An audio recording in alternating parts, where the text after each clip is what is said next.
Hey, and we're live on Gameday Live with Oz and Steve. I nailed it. I never get this direction. You did it right. Fucking stupid thing. Welcome. This is what are we? Week 17 Gameday Live.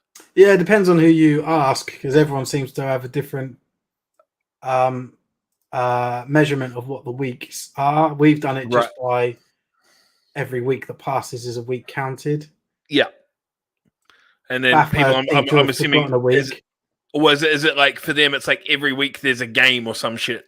Well, like no, because there was one week where they've done it by every week. They've scheduled games from the original, right? However, there was one game that was played when there was technically a bye week, so they decided not to count that. I don't know. No. Good. We counted everything just as a matter of course. It's funny because we probably should just count the games that there are weeks. That's a better way of doing it. That's how we'll do it in Uniball. That's how we've done it in women's. It's, okay. Well, it's for the sake of this season. What we're going to do is we're actually going to count it based on Crew Railroaders games. So welcome to week 3. Yes, what a week it's been in the lead up to this week. We've had walkovers and cancellations and no refs available and and then refs the big thing I think today obviously is the Prem cancellation. Mate, exiles a couple hours before kickoff. But there's already one of the comments allocated ref. Through. Did you see one of the comments that says we need to stop looking at this negatively, and it's not a Prem cancellation; it's an extra set of referees. Yeah. There's always a positive spin on any situation. That's it, man. Every cloud. I mean, what a joke, though. You're a Prem side and you're forfeiting. Are you like? And it's two in a row. Yeah, that closes it out. The Warriors season, I believe. Yeah, and when was the last time they played? Like 2 weeks ago. Last time they played, I think was it wasn't us. They had I don't know when the last time they got that. So they got the walkover against the Olympians last week, and then they didn't play the week before that. Maybe it was us then. Then they didn't play in week 14. Last time they played was against you guys, so that was the 3rd of July, and then we've got what a week. There's one more games set next week. One set of games next week, which they will not be participating in, and then it's playoffs. Yeah. So we're talking 6-7 weeks, no games, no football coming into playoffs. Wow. Yeah. I mean, I'd be stoked if I was the Warriors. I mean, it's not like this is I don't know if this is the first time. It's not the first time it's happened. They've been forfeited. Hey, coach. They've been forfeited on before, but just it's a hot topic at the moment. It's one of the proposals that Coach Rains and his merry men putting forward to discuss on Thursday. So this really. It really fuels that part of the proposal. You a cannot very recent and terrible example. Yeah, you cannot look at any post in Britball whatsoever and not see someone commenting about the red card, yellow card system. There's every single post that you go on to do with Britball talks about the red card, yellow card system. Generally, because all the posts that are popping up at the moment is to do with like no refs or games being forfeited what's really or walkovers being is awarded. That it was brought in a while ago. Like predating the current Baffer, even predating Coach Rains when he was involved. It was brought in. I think it was. It might have been Russ Hewitt that brought it in. He was just getting so fed up with all of the forfeits and the how bad it was getting, and it really did tidy things up. And it was like so it was something that was in place already. There was no consultation, and the new Baffer guys decided, we'll get rid of it with no consultation, not understanding.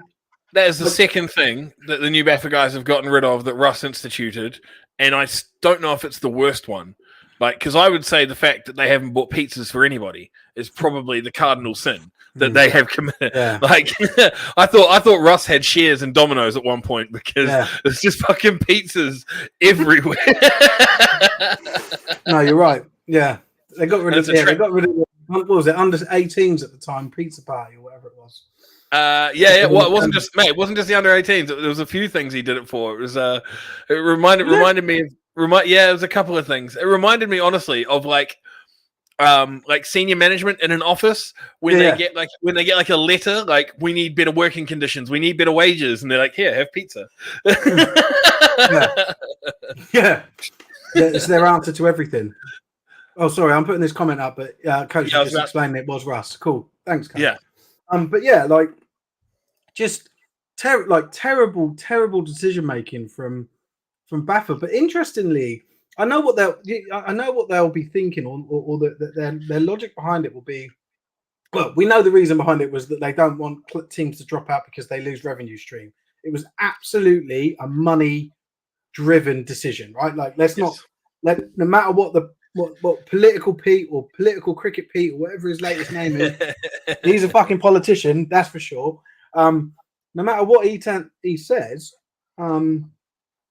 this decision was made to maintain, or just I suppose maintain is the right word, to make sure they're not dropping out people who are paying members. They wanted to keep them in, right? So why create reasons for or let's remove reasons that people use to leave. Yeah. And it was just the most ridiculous, short-sighted, best way to piss off people who are committed to the sport, enjoy the sport.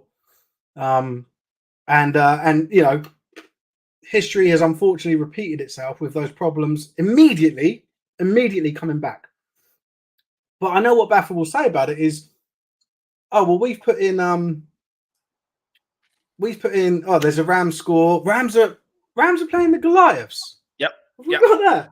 Oh, no, they're not. No, they're not. I've clicked on the wrong thing. The Vikings are playing the Goliaths. Yes, they are. The Rams are playing the Tigers. Yeah, the Rams are playing the Tigers. Let me just pull that down and then delete that and then start again. Yeah, cool. If that was the reason, they need to know. Oh, sorry.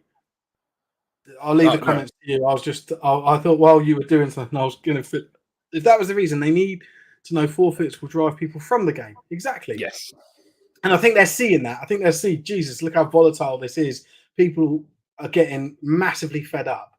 But I think the way that Baff will dress it up is, oh, well, we've just made it so because they put in this. Baffer will make the decision, you know. So like we'll look at every instance in its own merit, and you know, rather than there being you know, this behaviour's happened. This is the penance for it. It's we'll do measurements and we'll so it still could be that some of these teams. I mean, is it the Worcestershire? Oh, mate, yeah, the Worcestershire crew as well. The Source, crew, the like Source. The last 3 games that they've just the Source and crew have both just piking on games left, right, and centre. They'll use words like cancelled, postponed. None of those words mean fuck all. They mean player safety, forfeited. Oh, player safety's done my head in since Norman Navarro coined it for the Knights back in 2012. It pisses me. It's the stupidest phrase I've ever heard. Player safety is to do with equipment and, you know, foul play and that sort of stuff. It's not to do with playing Iron Man football or, you know, not having enough players. That's shit management. Actually, let's call it that. But yeah, you should never be if you are a well-run franchise. You should never be in a position where you should have to play Iron Man football. I don't care if you've got injuries. I don't care if you've got people. And I'll put Steve's comment up in a second. I don't care if you've got injuries. I don't care if you've got you know, people on holiday or anything like that. If you are a successful organization, a well-run organization, who hasn't just, you know, started up in a catchment area where there's already multiple other teams and you've just decided to spin off because you won't get any game time, or all these bullshit decisions that these little fucking teams pop up for. If you are a properly run organization, there is never a reason you should have to be looking at playing Iron Man football ever. and as many like I've seen a lot of people commenting on this stuff, obviously, because it's a big topic, as you've said. And they're like, oh, what if it actually is COVID? What if they do have people on holiday? You know, this is an amateur sport. But, well, the one thing that I would point out, without fail, the teams that are having these problems have all got a losing record. Yeah. You know, and in whatever league they're in, you know, it doesn't matter if they're the Prem. Unfortunately, we've had that in Prem South, Div 1, and obviously it's most prevalent in Div 2. It's teams that have got a losing season. People cannot be fucking asked, and they don't want to take a pasting. And then that's the thing. The Warriors Olympians game. There was predictions of the Warriors were going to put up 100 on them. Yeah, like that was and they probably were. Yeah. I mean, that's like a proper grudge rivalry. Like they hate each other, and the Warriors have never lost to the O's, and it's like the O's are probably a bit weaker than they've been in a while, and they knew they were going to take a pasting and didn't want to do it. But that shouldn't be a reason to not play a game. I'm not at all. Having it. I saw a comment today that I perfectly agree with. Is a forfeiture in the Prem should be immediate relegation. Oh yeah. Completely agree. And you know, the O's may not care about it at all because they're like, well, we're fucking 0-9 anyway. I'm fairly sure that's what the yellow card system was. I'm fairly sure the first and Coach Rains will be able to qualify this. I'm fairly sure a yellow card was automatic relegation for next year if you were Div 1 or Div 2. And then the second yellow card was associate status automatic next year. Yeah.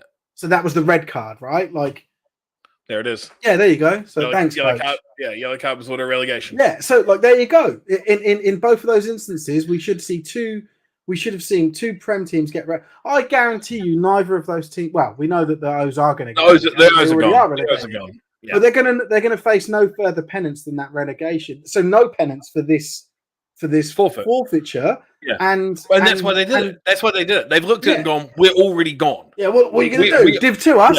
Yeah. You know, like they would smash the piss out of Div 2. They're going to do really well in Div 1. They're a good team. I know they went 0-10, and that looks terrible.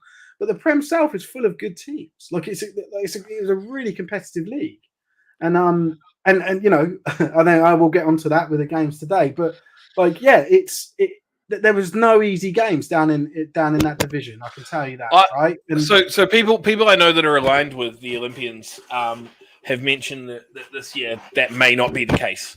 That they were a weaker outlet than they have. I remember that. Well, outfit. A weaker outfit than they have been in previous years. I was there, so I played them twice. I was in a team that played them twice, and it was not by no means a pushover of a team. Yeah, we beat them both times, but like it wasn't like they give you a game. They got some very talented players in their team, and I think they're going to do extremely well in Div 1.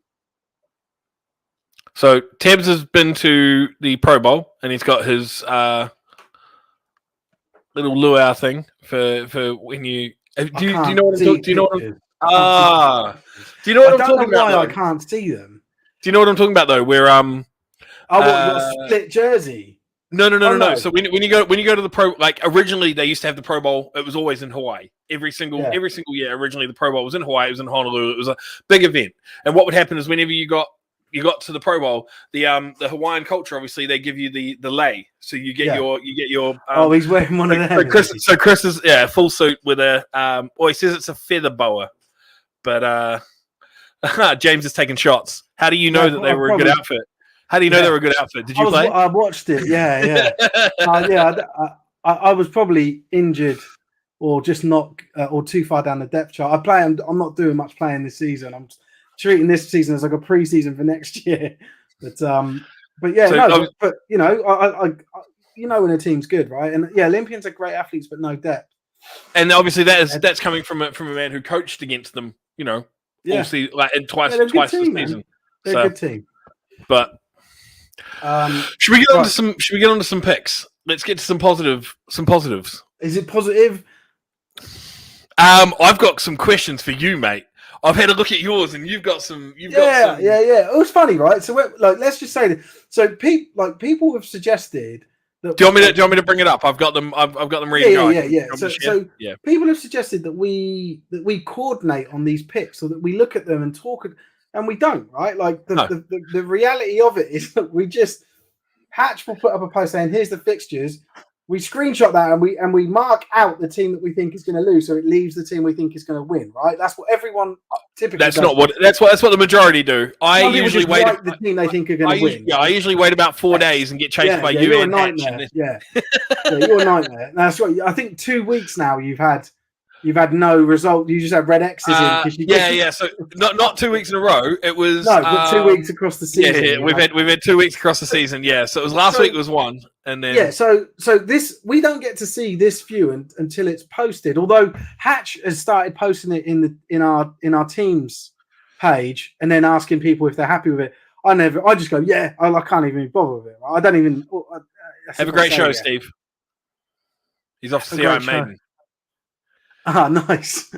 So enjoy that, coach. I'd love to see Iron Maiden. That'd be sick. He's like the coolest dude ever. The Nighthawks one I do want to address. So we don't get to see other people's picks, or certainly I don't. I don't look at what other people have put in. I just do. I go, oh yeah, I think they'll win, and then I send it in. I must admit, I don't put tons of thought into it. I think what people also need to realize. I am interested in answering your questions, but I just wanted to frame it like I didn't see that 9 people had chosen the Wolves and gone, yeah, I'm going to pick the Nighthawks. The other thing that people need to realize, right, is this week there's a lot of sort of what would be seen as easy matchups. Like there is a lot of playoff prospective teams versus bottom teams. So it's like you're either going to be picking with the majority, or you're going to be trying to pick an upset, and that's all there is to it. Like instead of people think that we're coordinating and things like that. So I can only speak for myself. I don't care what everyone else picks. I just pick what I think, but the other side of it is I'm probably not as well informed as Oz and the Breens. SJ's pretty up on it. Stang as well. Like I just sort of, where were you guys last week? I had update the scores post like a player. He couldn't just tell us what was happening. Well, we're not available every week. That's as simple as that. Like I'm only available this week because I'm ill. Well, I have been the last couple of days. Essentially, I am too scared to run the show on my own, Tom. Yeah. So whenever there's nobody else available, I refuse to get on here like a loner and just monologue. It's not easy. Yeah, it's not. I've done a show by myself, and it's really not easy. So yeah, I refuse to monologue on my own. So if I can't have someone to hang out with, we don't have a show, unfortunately. What happened to the Exiles game? The Exiles are shit cunts and pulled out. Yeah. We'll definitely talk about that a little bit more. I know we've already covered it, but there's a really funny, well, not funny, but quite interesting Instagram post that I want to show. All right, so let's start with our picks then. So we've all reckoned that the Falcons, apart from Tebbs, because Tebbs is obviously allied with the Caesars. He has committed to playing for the Caesars at some point. He was at the game yesterday. He was there. Yeah. I think he played. I didn't ask him, but he was that played yesterday. Yeah, they played their game yesterday, and I'm assuming the Falcons won. Yeah, 54-21. The Falcons won. Right. Okay, but I said something along the lines of, I don't know, the Falcons had no chance. The Caesars had no chance, and Teb seemed to think that they did have some sort of chance, but he said the first half was fairly tight. I don't know what it was, but. I never have, James, and I'm not planning on it now. Yeah. Well, he's on it. So I'm not discrediting the Caesars, but the Falcons are a Prem quality team this year. Yeah, exactly. That's the thing. I like the Caesars. They've been a good outfit, but the Caesars are a strong Div 1 outfit. You know, they are a contendering Div 1 outfit, whereas I feel like the Falcons are literally a Prem team that because I feel like they could that them, Sheffield and Samwell, there's a realistic situation with based on form this year, where if they'd all played in the same division, Leicester would finish above Sheffield and Samwell this year.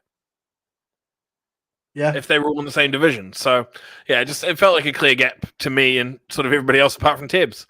Same thing with Tamworth and same thing with Tamworth and Sheffield. Like it's been a rough year for Sheffield. Pretty much beaten up on everybody, getting beaten up on by everybody apart from.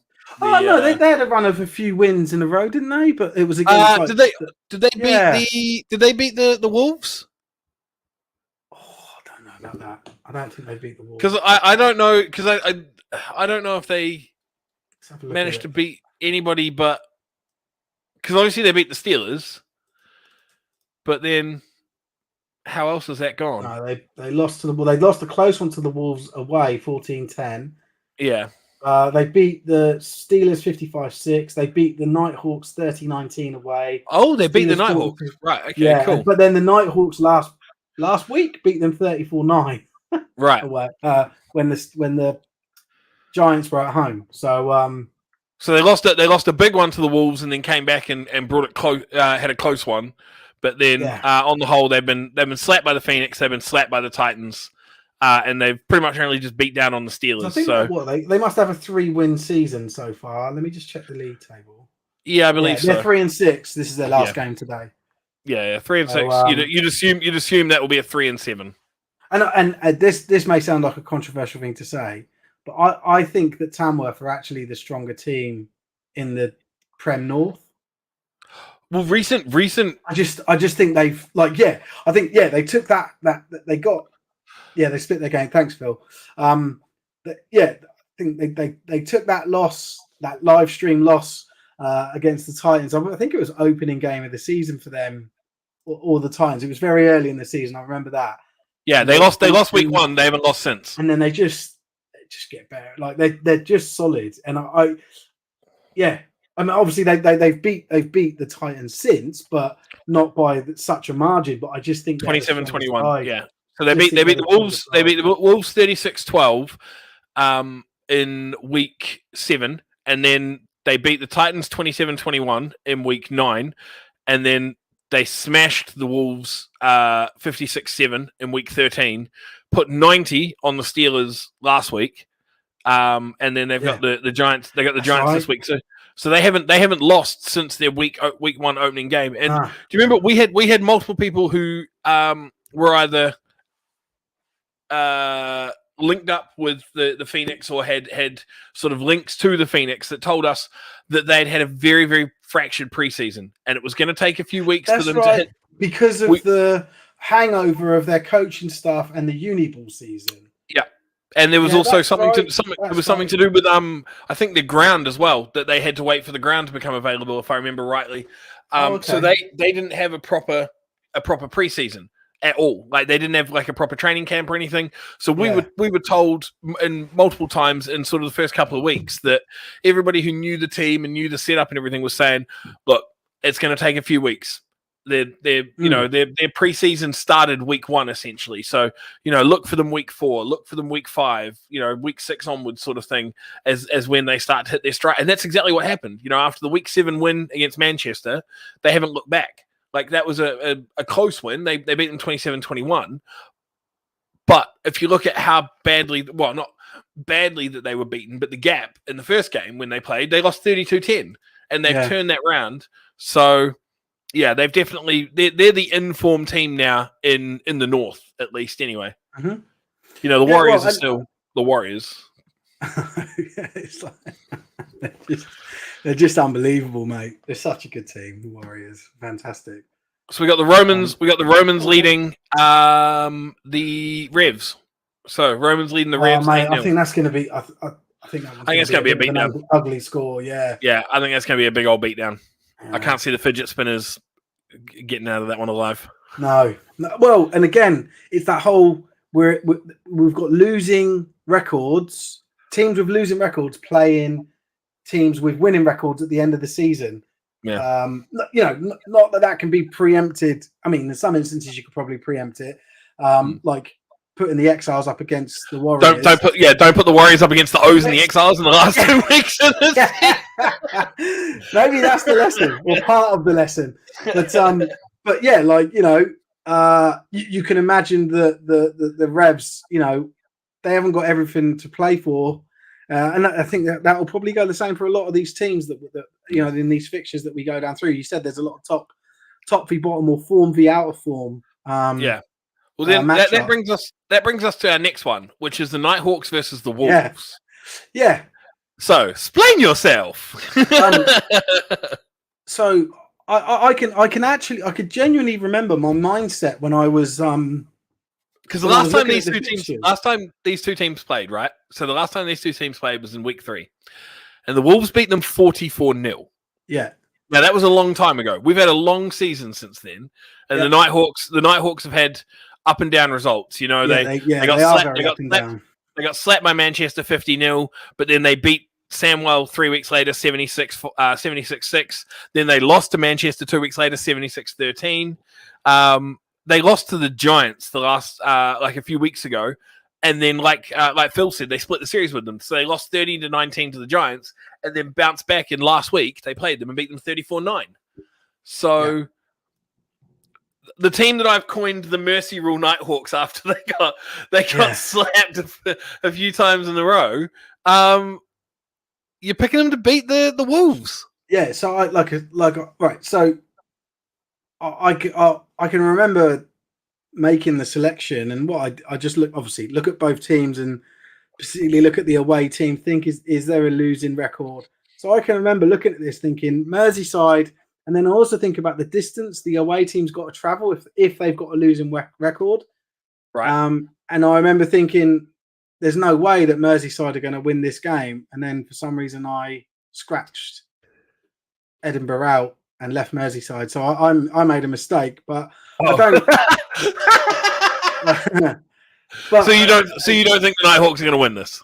No, I don't. But then I'm not trying to sort of like back out of. I'm sure there's probably not much else I can say because everyone will just say you're covering all bases.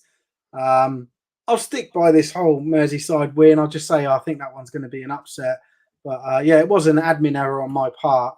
I don't look. A team that again my formula for teams that give up. Well, I suppose there's 3 elements: losing record, end of the season, towards the end of the season. That's the 2 bankers that that I think teams would give up on. And then the added extra third piece for this is an away game that's far. I don't know. What would you call anything over 2 hours drive? I'd say so. Maybe even an hour. Yeah, maybe hour and a half. Yeah. I suppose it depends what how concentrated your league is. But let's say anything over an hour's drive. So there's a trifecta of things working against the Nighthawks there. So yeah, I that's my logic behind what I was thinking when I looked at it, and I just scribbled out the wrong team name. So I do think Wolves are going to win it, but I'm happy to stick by the Nighthawks just in case there's an upset. So, but yeah, I didn't mean it. I'm going to sit on the fence, and hopefully it comes through for me. No, I don't want to sit on the fence. Like I say, I'll back the Nighthawks, but it was an error. But I'm happy to stick with it. Okay, cool. So we make our way down. Titans versus Steelers. There's not really much to say on this, mate. Like the last time these two teams played, the Titans put God knows how much on them. Yeah, but that's the thing. And but fair play to the Steelers for actually playing all their games. Yes. And I didn't think I'd say this because I hear people say it, but in the Prem South, we've had 2 teams back away from the top team. Yeah. And this and quite easily Sandwell could have backed away from the top team here. Well, the last time they played the Titans was week 1, and they lost 77-0. Yeah, and the thing is, they've just come off a hiding from Tamworth recently. They've been slapped. The Steelers have been slapped by pretty much everybody this season. It's been a rough season for them, and let's just have a quick look. So last week, they lost 91-6 to Tamworth last week. They lost 42-0 to the Giants before that. Then 55-6 before that. 58-0, 76-6, 43-9, 41-0, 71-0, 77-0. Like, this is currently their points differential is minus 527. Is it? They have scored 20. That's 9 games Across 9 games. So they've played 9, they've won none, they've lost them all. They've scored 27 points and they've given up 554. I'm just looking at it now. They are averaging 3 points a game. They're scoring 3 points a game. They're giving up 61.5 points a game. Jesus Christ. So we'll set the over-under for this one at 61.5. Does Can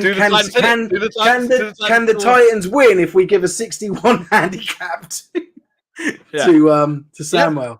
Yeah, money, not money line. So I'm setting the line at. So do the Steelers cover 61.5? Do the Steelers cover?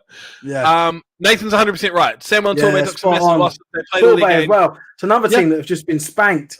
Oh, they've been absolutely shelled.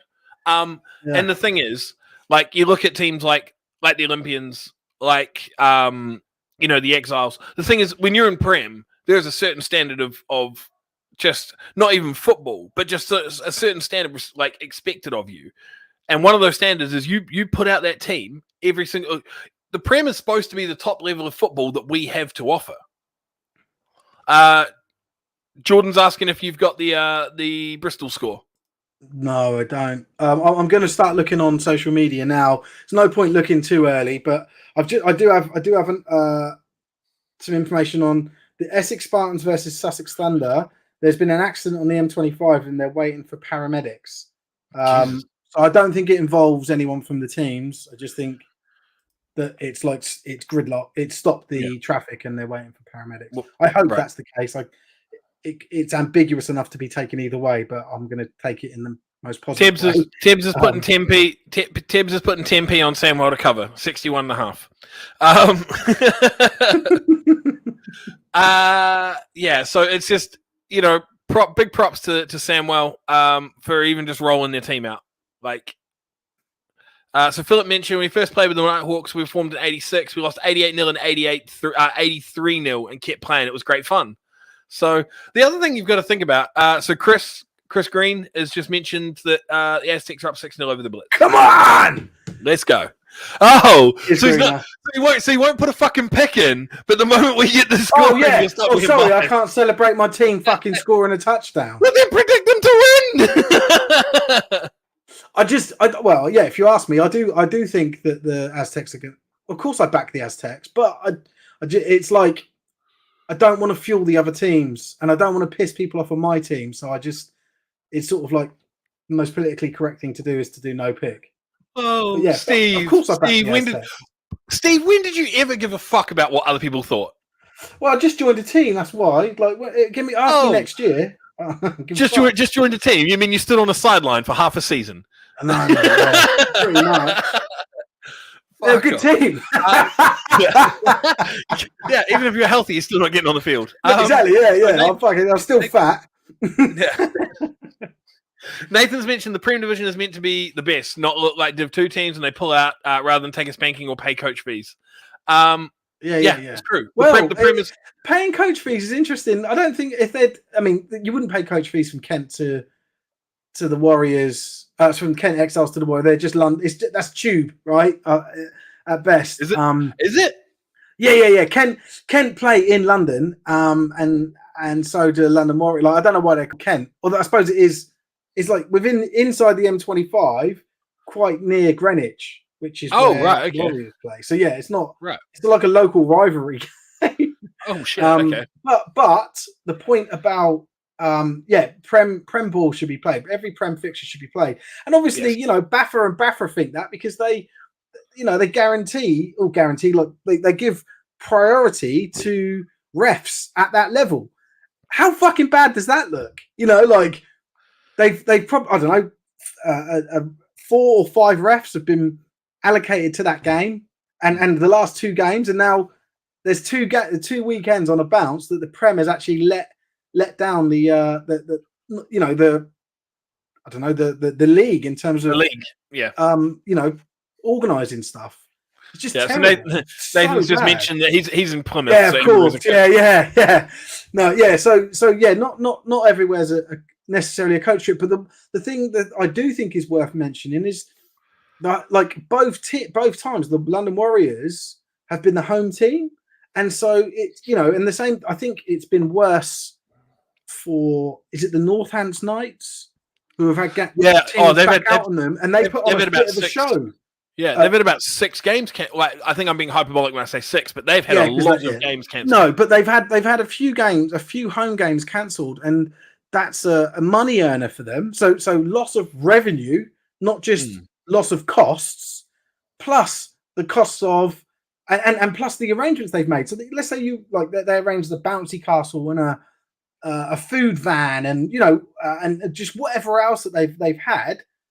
You said to them, "Oh, right, yeah, well, we played 10 games. We'll have 5 home games. We expect this many people, and then they get told, 2 days before, 1 day before, whatever. Oh, we can't do that anymore. Do you think those people are going to be wanting to sign up and work with you next year? Like, it's a massive fuck up." So using the Knights as an example, the Northants Knights as an example, right? Yeah. They play 8 games this season. Their schedule is so Russ has just mentioned Cheetahs, Bobcats, Nil. Things that you've missed. Nil, Q2. So Northants Knights lost out so many nights. Like the Black Knights, they pulled out twice and played. That was what I was going to touch on. So they play 8 games this season, right? They played in week 1, they played in week 2, they played in week 4. The next game they played was in week 6. So they played Hereford twice. They played the Black Knights once, and they played the Storm once, right? Mm-hmm. Their next game after week 6. So by this point, they'd played 4 games in 6 weeks. Their next game was supposed to be in week 8. The Storm pulled out, right? Their next game after that was supposed to be in week 11. The Black Knights pulled out. The next game after that was supposed to be this week, week 17. The Black Knights pulled out again, right? They're due to play the Storm next week. Now, the Storm have already pulled out of one fixture against them. Fucking hell. The Storm could very easily drop their fucking sack and pull out next week. And that would mean that the Northants Knights played 4 games this season, and their last game was on the 15th of fucking May in week 6. No way. I didn't realize it was that bad. You pay a full season of fucking subs, right? You pay all of your fees and everything, and you get to play football from the 10th of April to the 15th of May. You get a month worth of football. Jesus, I didn't realize that was the scenario there. And then obviously because they've won everything, they're top of their division, obviously as well. So that's the other thing to take into consideration. They are top of their division. So now if the Storm pull out and drop their fucking sack, right? The Northants Knights have got to go into playoffs, not having played since the 15th of May, and it's going to be August before they can play again. Basically, an off season. Yeah, they've had an entire off season. Like they're going to have to start their entire season again for playoffs. Jesus Christ. Like, it's an absolute fucking joke. And I get that I'm a bit of a Northants Knights homer, right? Because their Twitter account absolutely loves me for some fucking reason. I have no idea why. So, but it's just a joke. Like, there's 4 teams in their fucking division. There's the Stampede, the Black Knights, and the Storm. The Black Knights and the Storm are fucking shocking. They're shithouse. Fuck them. I agree. This is funny hearing you say it.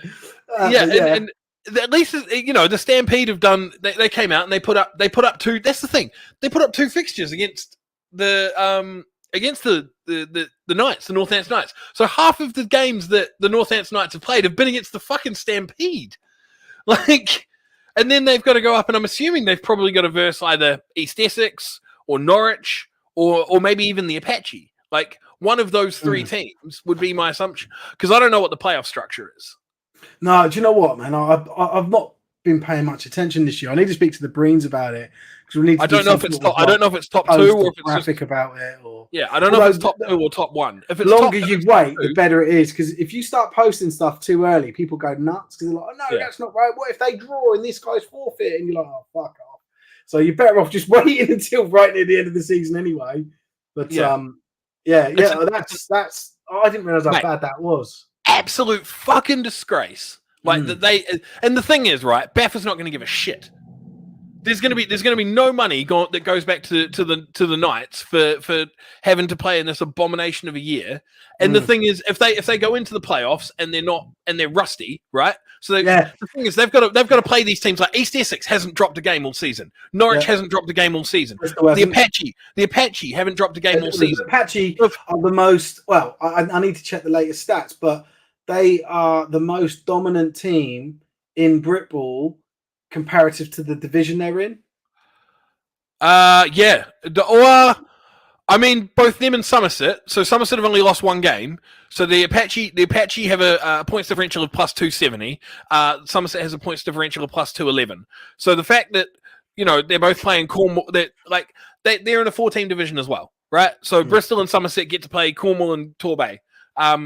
Like Nathan said, Torbay deserve a bit of respect because they have performed they've gone out every single week that they've been scheduled to play. They've fulfilled all their fixtures. They've been absolutely shellacked while doing it, but they've fulfilled all their fixtures.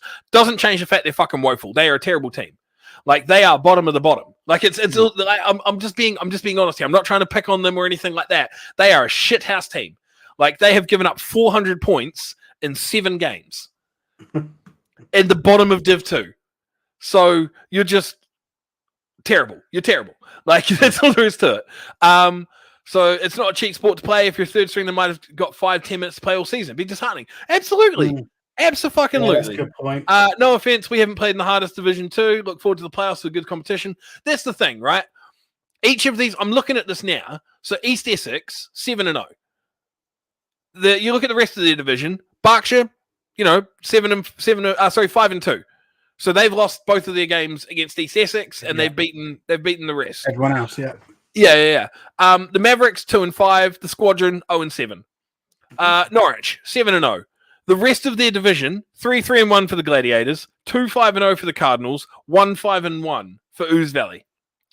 And then you got Somerset and Bristol 7-0, 6-1. And then the Monarchs are 1-6 and Torbay 0-7. There's a massive disparity in all of these divisions where the top teams are just kicking the shit out of everybody else. So like East Essex, Northants. So that's the thing. Northants 6-0, right? Hereford 5-2, Worcestershire 1-5, Swindon 1-6.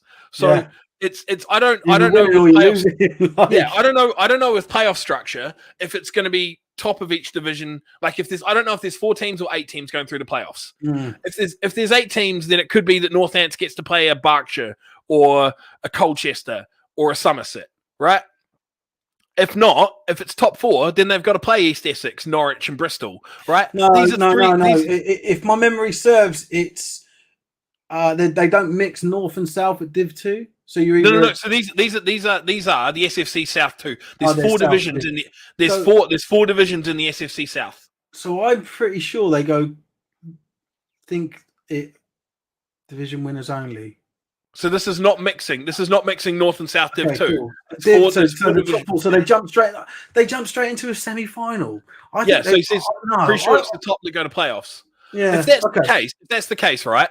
They have got to play Norwich, East Essex, or Bristol, right? If we're basing it on points differential, Northants is going to finish. You'd assume probably last because they've had walkover wins. You can't do it on points differential. But every other team's undefeated. They're all undefeated. Each division winner is undefeated. So you can't go based on interdivision matchups. I don't know what it's going to go. Maybe if it's on points differential or if it's even on points for. But they've played less games. Like in terms of they've been awarded 1-0 walkovers. So there's games where they did not have the opportunity to essentially rack up. So that's why they might look at like averages. So your average point differential. So tiebreakers, points against, even So that's going to work in their favor then because points against it's going to be 0 on a walkover. It's a 0. So in that way it works in their favor. No, I don't think they count walkovers when they're calculating this stuff. So not getting screwed and we're pissed about. Yeah, you have. You absolutely have. You've got the fucking shaft. And the fact of the matter is, they haven't played since May the 15th, right? And now they've got to go into playoffs, and they've got to verse teams that are in form and have been playing regularly. You know, they've got to go in and play East Essex, Norwich, or Bristol. They are getting the short end of the stick because 2 teams in their fucking division are just absolutely shithouse. Like, and not just the team itself. Yes, your play on the field is poor, but the way that you run your organization, don't feed me this bullshit of, oh, you know, we haven't got enough players. Fold. Fuck off. Go join somebody else. Stop being such a shit organization, and then feed into it, make a bigger team, merge, sort your shit out. Yeah. You're fucking it for the people that are actually deserving to play in the playoffs. You're fucking woeful. Sort your shit out. Worcestershire and Swindon. They're both shithouse areas of the country as well. Like, let's be honest. In that like that little shitty fucking area between Wales and like normal England. It's just an absolute shithole dump of a place. You know, we haven't. It's funny. We haven't talked so much about Div 1. Is Div 1 like the gleaming example of how a league should run? Shit, no, because the fucking Thunder in Div 1. Oh yeah, and so are the Dreadnoughts, and so are the Revolution. So the Dreadnoughts are not too bad, are they? They haven't forfeited anything, have they?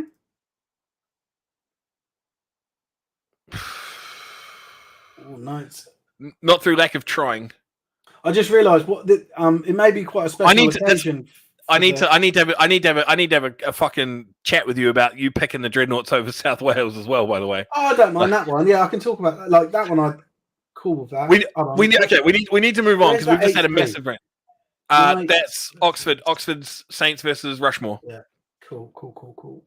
And congrats to the Knights under 19s team. Was it under 19s or under 16s? Yeah, under 16. Sorry, 65-20 in the final against the Highland Wildcats. Yeah, one essentially the Josh Lockwood getting MVP, which was really cool. Yeah. So really Phil for Northants, played against them a few times, played hard with a good bunch of lads, and they've been thoroughly shafted. Yes, they have. We did some filming with the Knights under 16s about a month ago, so we'll have some video footage coming out soon with them. Is there a score in the Portsmouth game? I would assume they have scored less than South Wales, is the assumption. Chester's up 21-0 over the Revs. Wow. Right, so we're gonna make our way. We're gonna get back to making our way down the picks. So Bristol, London. Now you didn't put a pick in, but obviously we all know you're affiliated with the Aztecs. And you know what? I was very surprised that there were so many people went for the Blitz. So did I. And we talked about this before we went on air. Off stream, yeah. Although, like, as someone involved, like I play for Bristol occasionally. No, you don't. I train with them. And you sign up with them and stand on their sideline. Yeah. Like Bristol have already qualified. Like, you could look at it this way: Bristol have already qualified for the playoffs. You know, like, players could be taking it easy, players could be resting, because the really important games are the last 2 games of the season. If we get to play 2 more games, which are the semi-final and the final, right? So the Bristol Aztecs have nothing to play for but pride. Now, I know, because I'm part of the Aztecs, we absolutely want to win that fucking game, right? Like that's all we'll be going on about, is the blitz and, you know, the huddle stuff. And it's a respect thing. But I can understand how people could be looking at it going, well, you know, Bristol have qualified. Blitz just want to sort of, you know, get one back on them because it was a close game the first time round. But yeah, I could tell you from someone inside Bristol, like, we absolutely are going to that game wanting to win it. So, like, I was one of the people. This has been a great season for us, right? Overachieved in terms of, like, well, actually, our goal was. I would say you've achieved your goal. I would say you've achieved your goal. You haven't. You've overachieved on preseason expectations from a lot of people, but I would say you would have probably achieved. Well, we've achieved our goal, and now it's about, you know, getting to the final and then seeing what we can do there. You know, like, But obviously, I've got that inside knowledge. I train with these players. Like, they're a very good team, man. So I didn't have that. I didn't have any of that knowledge, right? I've picked them, Mikey's picked them, and then Hayden's picked them. Now you've abstained. We allow that because I berate people when they don't pick for their own team. Everybody else understands. Yeah. I didn't factor when I was looking at this, right? I didn't factor anything in that you just mentioned about playoffs and stuff. I completely forgot that they've qualified for playoffs. I looked at this and I went, right. It was a close game last time. They beat them, but there's still the fucking chip on their shoulder. When people talk about like Prem South, they talk about the Warriors, they talk about the Blitz. But the Aztecs they're the 2 team this season. They have been the second best team this season in the Prem South, and they've proven it week in, week out. And they're not getting any respect. So I looked at this and I went, in my head, I was like, right, this is a respect game for Bristol. This is where they come out and they go, you all have doubted us all fucking season, right?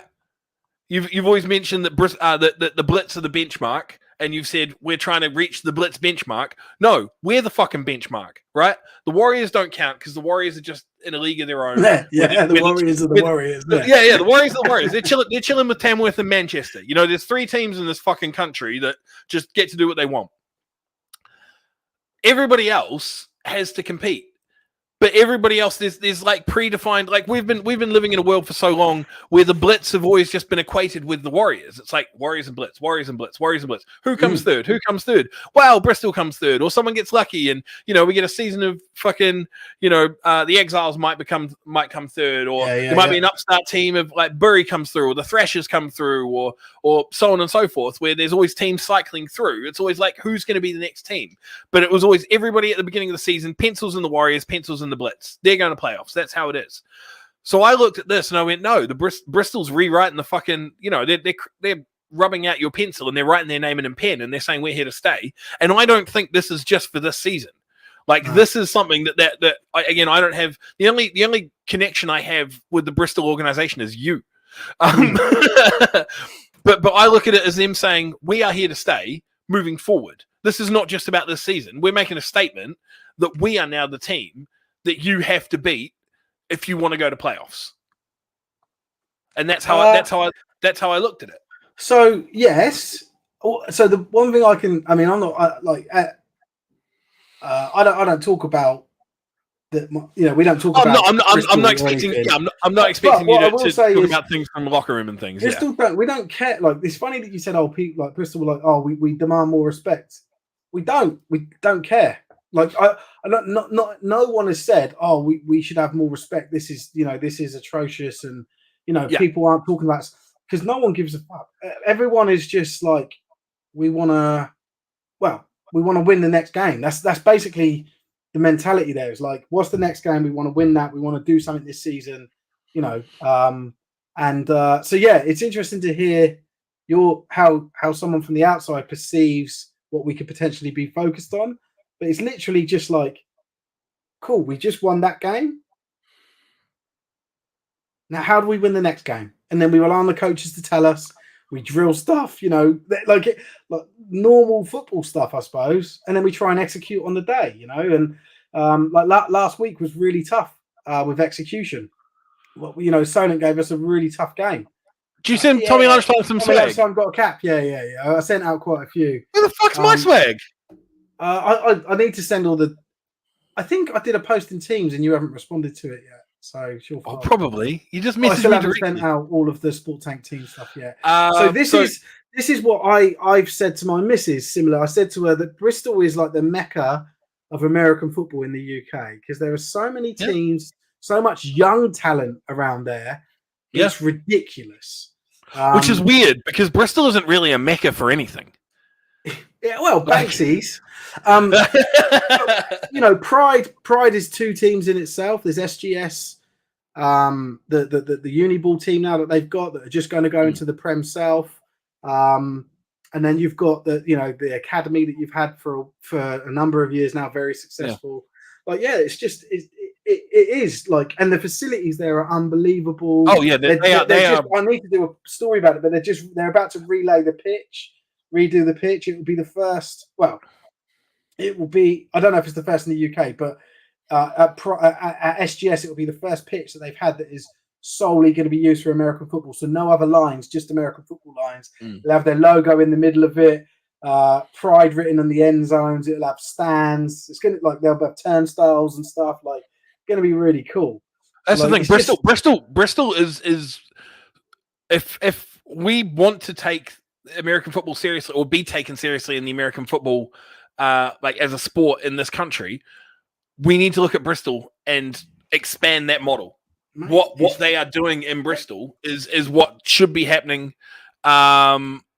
Is what should be happening in the rest of the country. Yeah. It's amazing there, mate. The changing rooms have got ice baths. They've got like indoor facilities, classrooms that are they're it's like they're purpose built for for sport. And I suppose it is because it's a sport. It's where the UK AFL is going to run their entire season from. Yeah. But remember those guys? Yeah, dang. They've gone very quiet, haven't they? They'll probably pop up again soon. Should we get some score updates? Nah, I just want to talk about Bristol and how great it is. And I've got the end of the first. I've got some updates. I've got the end of the first quarter. Let me just say one thing. So the Apache. So all these programs are all separate. Most of them. But certainly they all started off separate, and they're now sort of coming together quite nicely. As in, so you've got players that play for Pride and Bullets playing for the Aztecs, and some I don't know if the Apache's got any. Certainly Barracuda, there's players, but then also you've got even teams a little bit further. So if you look at like Cardiff Cobras, the Swansea Titans, Plymouth. Exeter Demons, even some as far as Birmingham. So they've just got this really nice catchment and drawing people in. People will travel to go there, but the most of the success of it is come from Pride, SGS Pride, and that was the baby of Ben Herod. Ben Herod is a genius, and I love talking about football with him. I might do see if he wants to do a show one day where we just get to pick his brain. Because the guy is unbelievable and has done so much for this sport, and he's very well respected. People will probably drop comments in saying Ben's the man, all that sort of stuff. But even though he's got these plaudits, I still feel like he's an unsung hero in the sport. AFA should be tapping him up and saying, "How do we replicate this?" I've never heard his name mentioned before. So, mate, the guy's a genius, and he's amazing, and what he's done for the sport is tremendous. Anyway, go on. Let's have some score updates. Right, so we got the Rushmore Knights with a pick six. Josh Sharp with great hands. Rushmore Knights 16-3. Matt Niven with the catch for the extra 2. I thought he played D-line.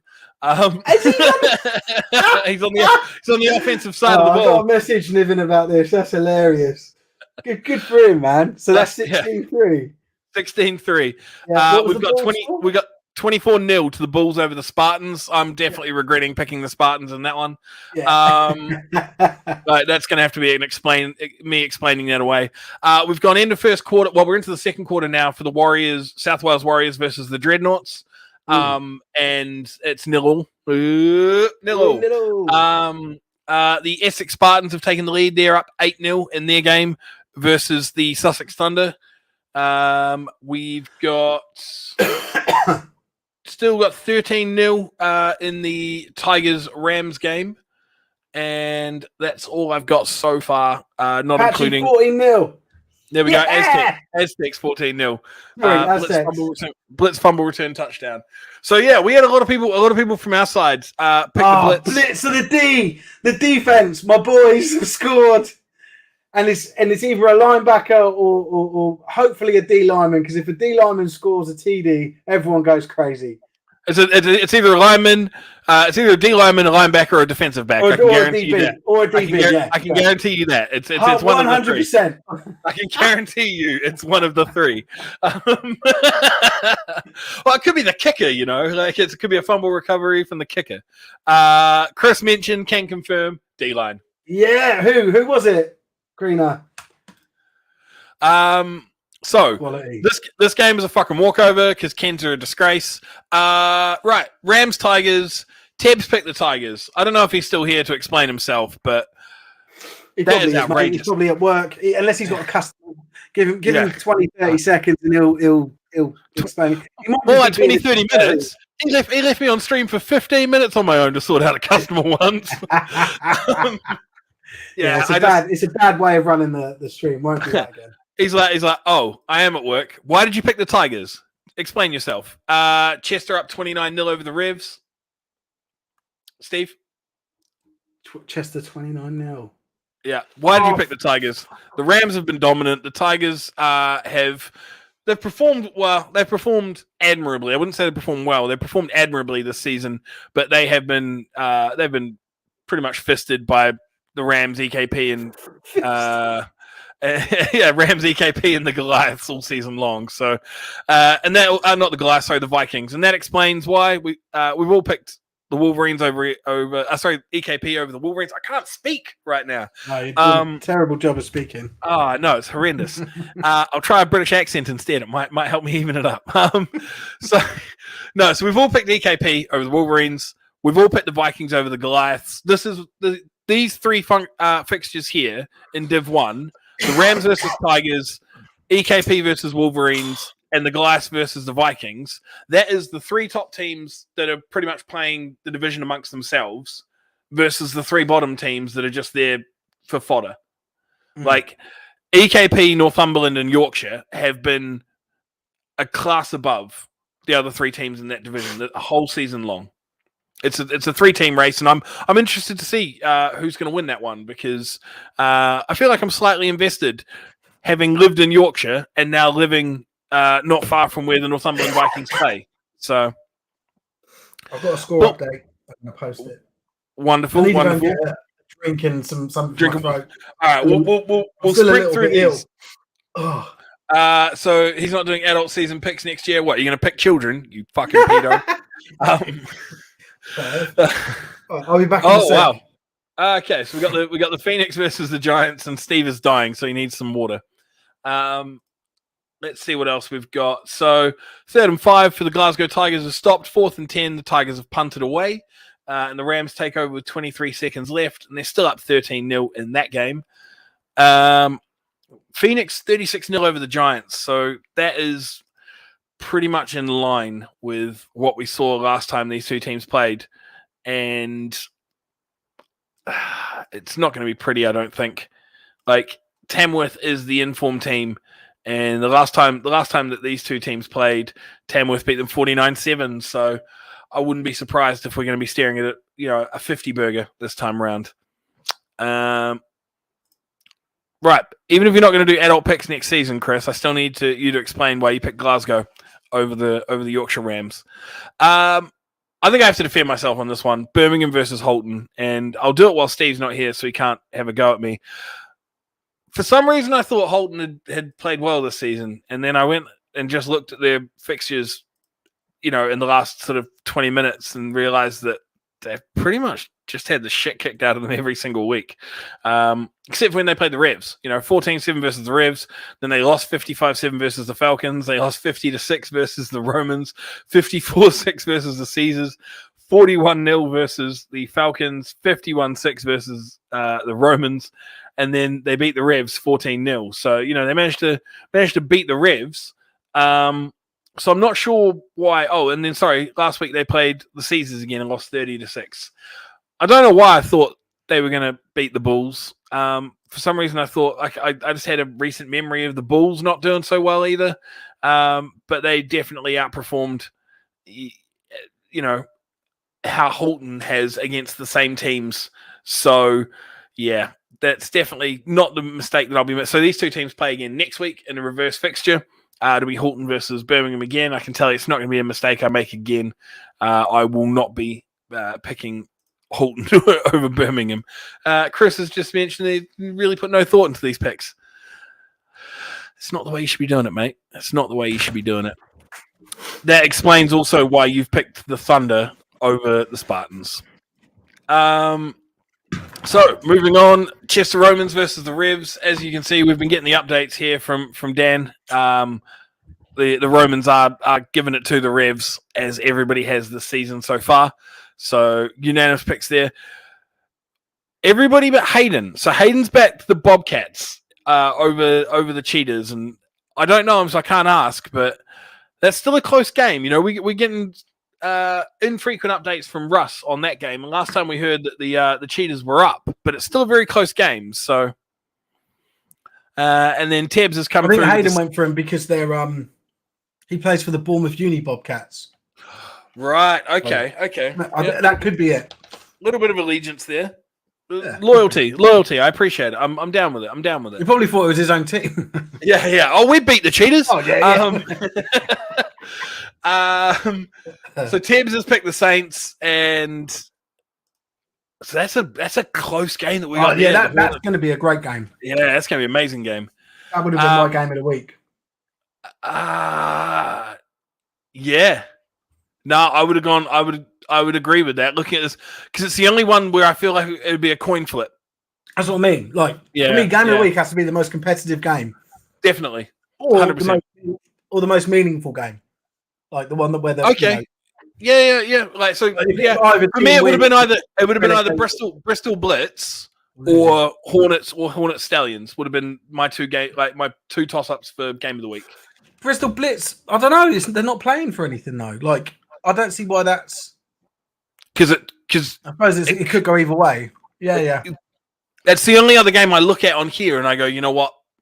I mean, maybe Bournemouth, Hertfordshire, but the rest of them, I feel like it should be, clear double-digit wins. Really? So there's got to be one or two that I'm fairly sure that there's more that I've picked that you wanted to question me about. Yeah, I want the Portsmouth South Wales question. That's where we're getting to. So Tabs picked Oxford over Rushmore. We've been getting the updates there from Mark, just letting us know that Rushmore's sort of strongly in command at the moment, up 16-3 over the Saints. Portsmouth versus South Wales. Now, end of the first quarter score was 0-0. So you've got a little bit of a leg to stand on. But Portsmouth haven't won a game all season. Like, They are 0-9 or something along those lines. Sorry, I'll have to put this up. Senior, how can you tell me that Uniball isn't my bag? I covered it for like 4 years now. I've covered it more than you have. It's not my bag. I don't know shit about Uniball. I know both. Yeah, I don't. Uniball is his bag, but he's learned a lot about it. Which, Philip, can you confirm? Do you mean full-time score, or there's no FT team? Is there? I'm assuming it means full-time. Which team? Yeah, I think he might. Yeah, there will be no full-time score. Yeah, I think he might have been replying to someone else. Oh, there we go. So Harvey Macy runs it in. Knights 22-3. So Knights are starting to yours is in Aussies. He said your guys. Yeah. Your guys is. Your guys is. Man, I'm feeling shit. I've got strepsils to try and fucking deal with stuff. Right. So, shit. So I wanted to touch on this Portsmouth because the last time they played, South Wales beat them 14-0. It's not a massive blowout or anything, but Portsmouth are 0-9. They are averaging about, let's just have a look at this. Yeah, they're averaging about 6 points a game.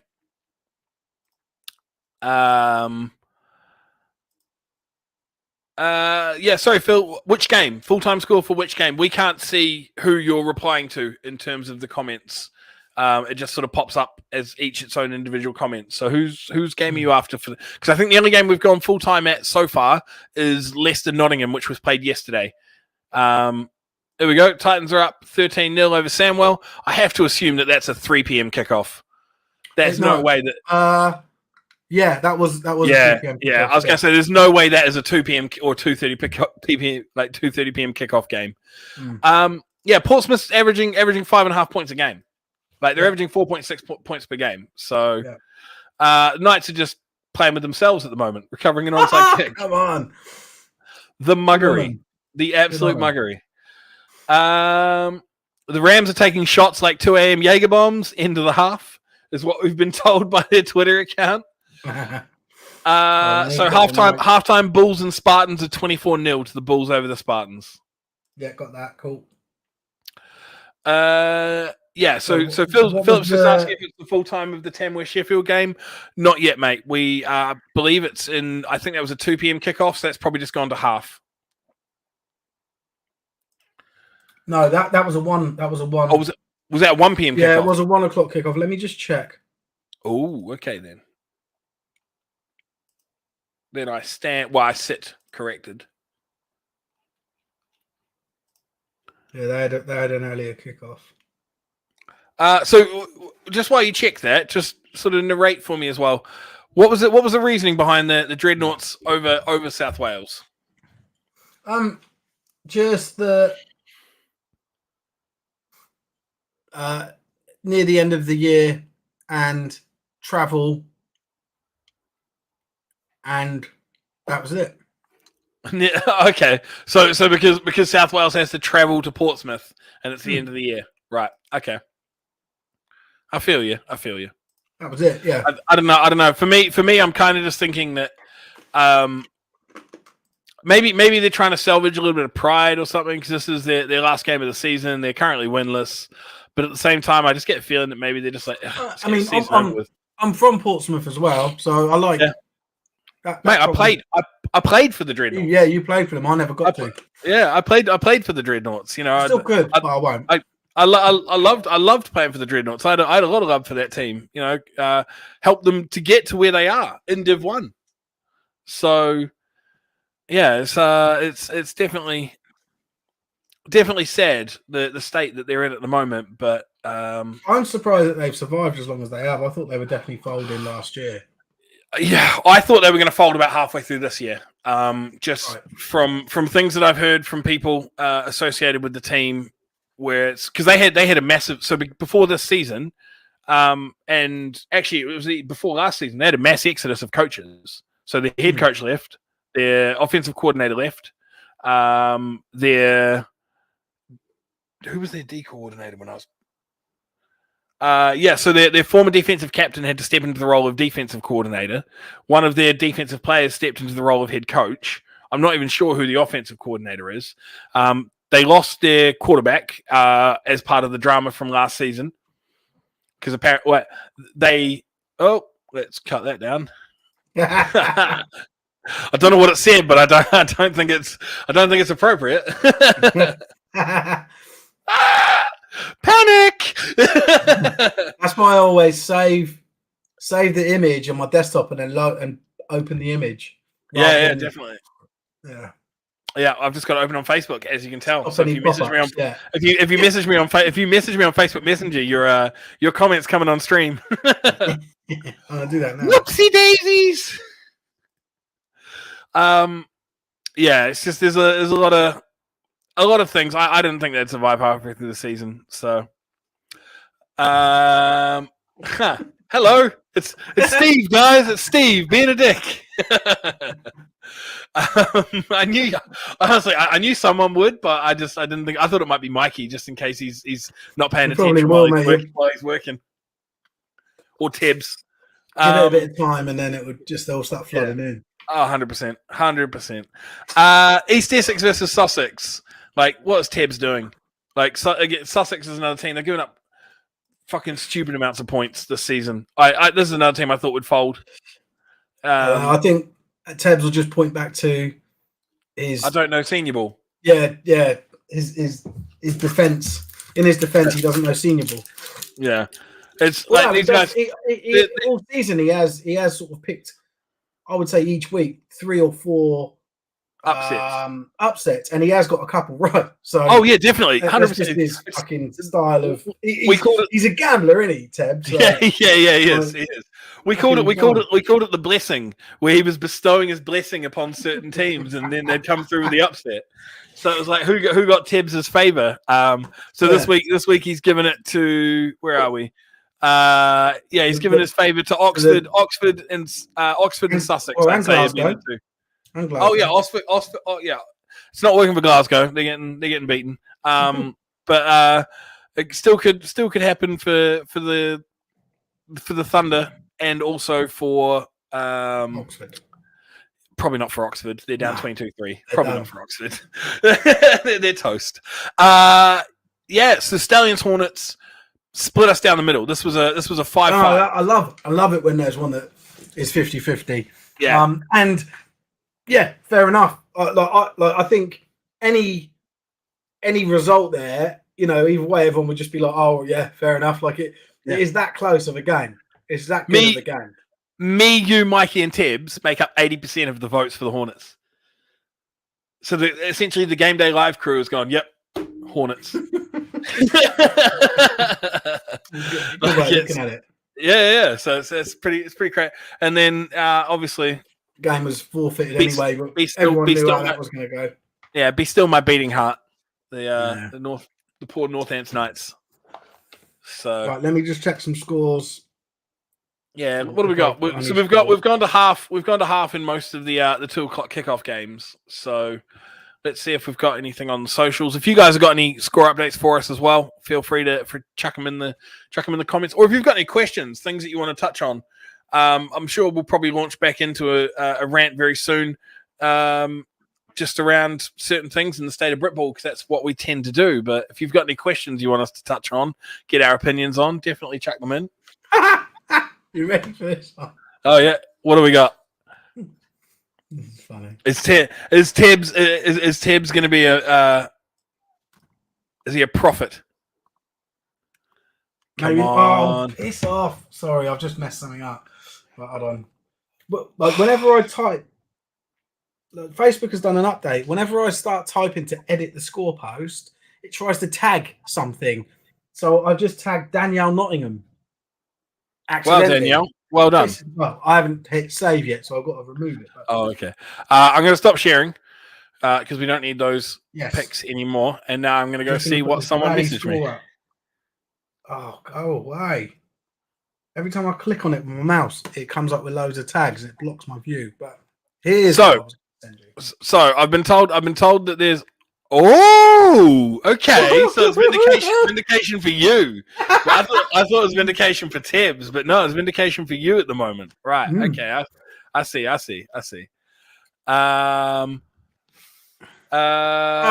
Well done, Tef. Yeah, it runs in 28-3. Like we said, it's pretty much all over for Oxford. So I reckon they're just going to give up second half? No, I don't think they are. I don't think that they're that sort of outfit. So no, I mean, do you reckon it just run up like a 50-60 plus score? I can see it being a 50. Yeah. It just depends on how quickly they get to 35 in the second half. Yeah, that's the thing. Well, it's the rolling clock doesn't start until second half, so it's what you can do in the first half, really, isn't it? Yeah, definitely. So Phil's happy to see the Nighthawks up 7-3 over the Wolves currently. Yeah, good stuff. So I've just dropped a message to one of the boys who's at the Portsmouth game versus South Wales, and he's just mentioned that there have been more pints drank by the old boys present at the Dreads game than first downs in the Dreads game, and that's by both teams. So apparently it's just like a stalemate, woeful football, 3 and out fest. Yeah, woeful football by both, and I'd like to get a cover. Oxford, what are you doing, baby? Do they have a front row? Is there some I wonder if there's a formation thing that the Knights are just exploiting. Yeah, nah, it's just they got the Titans kicker. They got Bocott. We got a holy shit! Oh my gosh! Hey, I'm gonna get to the next one as well. But this is the Blitz coming back. Yeah. So what? We got some points. We got some points. So the Pompey's on the board, 3-0. Cool. It's annoying me, but at least we're still winning. Right, Pompey 3-0. Hey, everyone that I predict to win is winning, I think. Oh no, the Hornets. Oh no, yeah. Oh no, the Hornets aren't. Dreadnoughts 3, South Wales Warriors 0 inside 2 minutes in the first half. So there we go. You're your upset picks are coming through at the moment. Yeah, because they're the two that I looked at and I was like, well, when you've done this as long as I have, Oz, then you sort of you can sniff out. You can sniff out the. Yeah. Well, no, like I said, I don't get to revel in the glory of the Nighthawks win if they win because I admittedly made the mistake there. But I suppose the only thing I can do is back it and take the loss if they lose. I should what I should have realized is you are a quality analyst due to the fact that you're dedicated all your time this season to being an analyst. You've sacrificed game time this season to on a Sunday sit down and watch and then just become a student, a true student of the game. Yeah. And going through stats from LL Cool P and going through everything else, like you've got the Rain Man mind to know who's going to win. And Thanks. what was the Knights score, lads? Lots to the Knights, not so much to Oxford. No, 28-3. 28-3, Tammy. Right, let's check in on the Wolves, shall we? So we've been we're 2-minute warning in the Spartans, so Essex Spartans Sussex Thunder game, and that's still 8-0 to the Spartans over the Thunder at the 2-minute warning.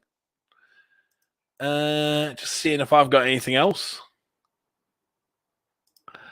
I'm great. Steve's a little bit, he's a little bit under the weather. He's on the strepsils, but I'm doing great. I was in bed 2 days, like just going through like shivers and then overheating. I couldn't sleep for very long. I just couldn't do anything. I'm in bed every day, mate. It was awful. Honestly, it was like torture. It felt like it was like 5 days I was there. I was there too, but it was still. Oh, mate, it was fucking disgusting. I think you just got a weak constitution. No, I don't. Well, you do. You got some virus that 3/4 of the country got, and you got hospitalized by it. Yeah, everybody else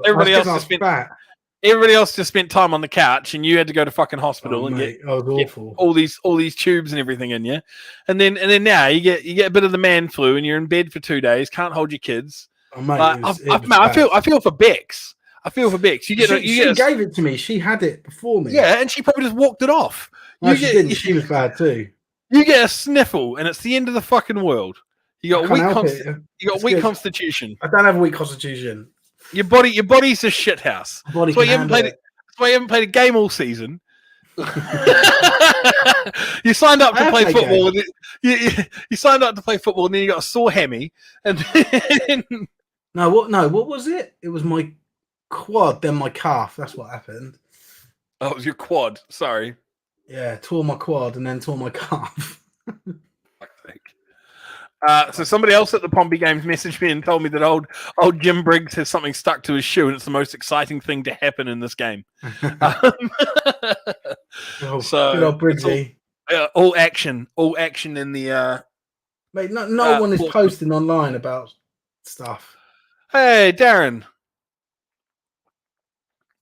So, under-19s, third place final, Ipswich Cardinals beat Northeast Academy. Next up, Northants Knights versus the Chester Romans. So that must be the final. Is it Div 1 or Div 2? Because there was under-19s finals yesterday. I don't know if that was... I think it was the higher Div today and the lower Div... Sorry, higher Div yesterday and the lower Div today, but I'm not sure. It'd be good to know. Either way. No idea. I don't know much about the under-19s. No, we don't really cover it. We haven't got the capacity yet, but we'll cover it one day. So Shannon is saying hi. Thanks, Shannon. Hi, Shannon. It's like I don't even hear from you. Like I don't even fucking exist. So I've been told in the Pompey South Wales games, the refs are the winners. Number 8 got ejected and has been stood on the balancing ever since the third play. So there was an ejection on the third play, and stood on the what? It just says balancing. I'm assuming he meant sideline. That's auto corrected. Ah, right, okay. So Div 2 final, under 16s, yesterday winners Rushmore. Right, 16s, wasn't it? Yeah. No. Okay. So under 19s, right? And it's the Div 2 final, is what Darren's saying. So you asked if it was Div 1, Div 2. Sorry, yeah, I got it wrong. That's cool. Oh, not balancing. Balcony. So number 8's been boozing with the boys for a while up on the balcony. What did he do? Why did he get ejected? Why did he get ejected? What has he done wrong? Hey man, I've never known anyone to say they got ejected and agreed with it. Most people disagree with their ejections. So we got a field goal for the Thunder. So the Spartans lead 8-3 with 1:38 left in the half. So Thunder have got points on the board. And the Rams are moving the chains with Nathaniel Wise jinxing a run up to the Glasgow 18-yard. And then he takes it into the 4. So I'd assume we're probably going to get some points from the Rams. So number 8 from South Wales went into a pile and twatted Stu Reese, the QB. So he got ejected for it. Standing on the side. Sorry, what scores did you just give me then? Just 8-3 to the Spartans over the Thunder. So the Thunder are on the board. And I'm assuming the Rams are probably going to put some points up because they've moved the ball down to the 4. Okay. Shit, I just got one to put up for you, actually. Have you? Let me know about it. I am. Here it comes. Get ready. It's going to be Edinburgh versus... Oh, it's just EKP. Yeah. That's expected. I thought, to be honest, I thought it'd be more. Is that 3 p.m. kickoff? Yes. No. Yeah. No. Is that 2 p.m. kickoff? No, I think it's a 2 p.m. If that's a 2 p.m. kickoff, I am surprised with that scoreline. If it's a 3 p.m. kickoff, I'm not surprised with that scoreline. That's pretty much right in my realm of expectations. South Wales Warriors Hail Mary brought down the Dreads half yard. 3-0 at the half. Oh my God. You throw a Hail Mary and you're brought down at the half yard mark. Painful. Going into half time. Oh, that would hurt. Yorkshire Rams are at 3rd and goal. I just want to get the ones we haven't got scores for at the moment. All right, what haven't we got scores for? There was one. The only one we haven't got a score for is the Vikings versus the Goliaths. So let me see what I can do. Oh yeah, the Vikings are good posters. Come on, Vikings. Oh, they've got it on YouTube. Oh. Hey? It looks like they've posted. Fair enough. They've got it on YouTube, apparently. Let's just have a look. But it looks like one of them dodgy, like every week we get them dodgy posts for someone saying there's a live stream on. I have no idea. It looks like it's 32-0 to the Goliaths. And it's half time. Yeah, it is. To the Goliaths? No, against the Goliaths. Jesus. I was like, what the fuck? No, go on, Inverclyde. 32-0 to the Vikings. To the Vikings. Right, sorry. Okay. That makes sense. At least we know there's a live stream. I want to go and watch half time in Portsmouth. 3 field goal attempts by Pompey, only 1 converted. Both defenses playing tough football, says Mike. Nah. Yeah. They're just you can't lie to us, Mike. We played a game too. Yeah. We know how it works. The offense is just wank. There's no such thing as tough. There's no such thing as tough defense. It's just shitty offenses. Yeah, exactly. Yeah. Especially at this point in the season. Oh yeah, 100%. This is Brit Ball. It's just your offense is shithouse. That's all there is to it. Oh, brilliant. Right, let me go and find. I might as well post that Northumberland Viking link as well. Just so people can watch it themselves. Don't know why they don't share that stuff. So people know. The Viking have the Viking socials been on it? They've been posting posting updates on Facebook, and they posted the link, but I've never seen it before. Just touching on my comment around there's no such thing as tough defense, only wank offenses. So there's confusion in the Rams backfield. The Rams lose it as the QB wasn't down. Tigers play the whistle and take the ball out of the QB's hands. No such thing as tough defense. There's just wank offense. Right, let's go. Where do I post it? I'm going to post it in the... Wherever you want, mate. It's your website. You run the Facebook page. Yeah, it's your Facebook page. You can put it wherever you want. All of it's mine. All of it. You own the whole thing. Oh, excuse me. Oh, come on. What happened there? So I noticed that the North Ants put out a posting about the fact that so they put it on their website about the Worcestershire game, and I feel like they wrote it with kid gloves. Oh, really? They don't usually hold back. Yeah, it just feels like they could have gone. So I'm just gonna read the little blog that they've done about it. So North Ants Knights confirmed that the scheduled game 31st to the 7th against Worcestershire will not go ahead as planned. Notified by email at 11 p.m. on Friday the 29th by the Black Knights secretary, the head coach has made the decision not to play due to linemen tested positive for COVID, leaving them with only 4 available. Why the fuck do you only have 5 linemen to begin with? Useless pricks. We tried to find solutions for Black Knights, such as dressing other players in lineman numbers, having a running clock, playing our second string, but they were not willing to play us. So now marks the second time this season the Black Knights have refused to play us. Our first game ending a 61-0 victory. Cancellation this time has come around with only 4 days' notice, leaving us with a costly coach hire bill. Moved to 7-0 in the season, but with only 4 games actually played. Would have been out a game for 12 weeks before we travel to Swindon next week. Not only does this anger our players who've paid for their membership, booked time off work, not made plans for the dates, now affects our seeding for the playoffs and how physically ready we will be once they come. This is everything that I said, by the way. So I hope that Baff will look into... No, I didn't even know it existed. So I hope that Baff will look to this and other teams have seemingly cherry-picked games this season and we see a different look next year. Our attention turns to the Swindon Storm next week. If you're lucky. Your attention turns to the Swindon Storm next week because they're more than likely going to fucking pull out as well. So Ryan's just mentioned that the Miners are playing the Miners because Crew pulled out. So the Miners purple lead the Miners gold 8-0.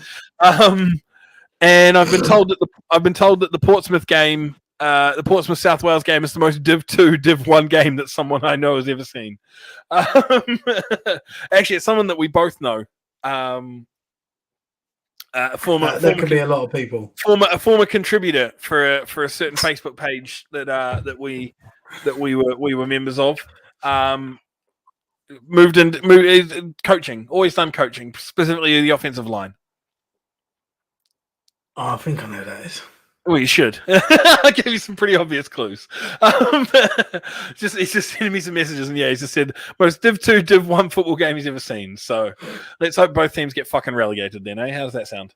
That's the thing, right? Can we send them both down and then send North Ants and one other team? Send all 4 teams up, right? Let's look at the Div 1 fix, like the Div 1 teams, the league tables for Div 1. So, Sussex Thunder, 0-9. Portsmouth Dreadnoughts, 0-9. That's both teams from the SFC Div 1, right? Can we just fucking see you later? Drop them out.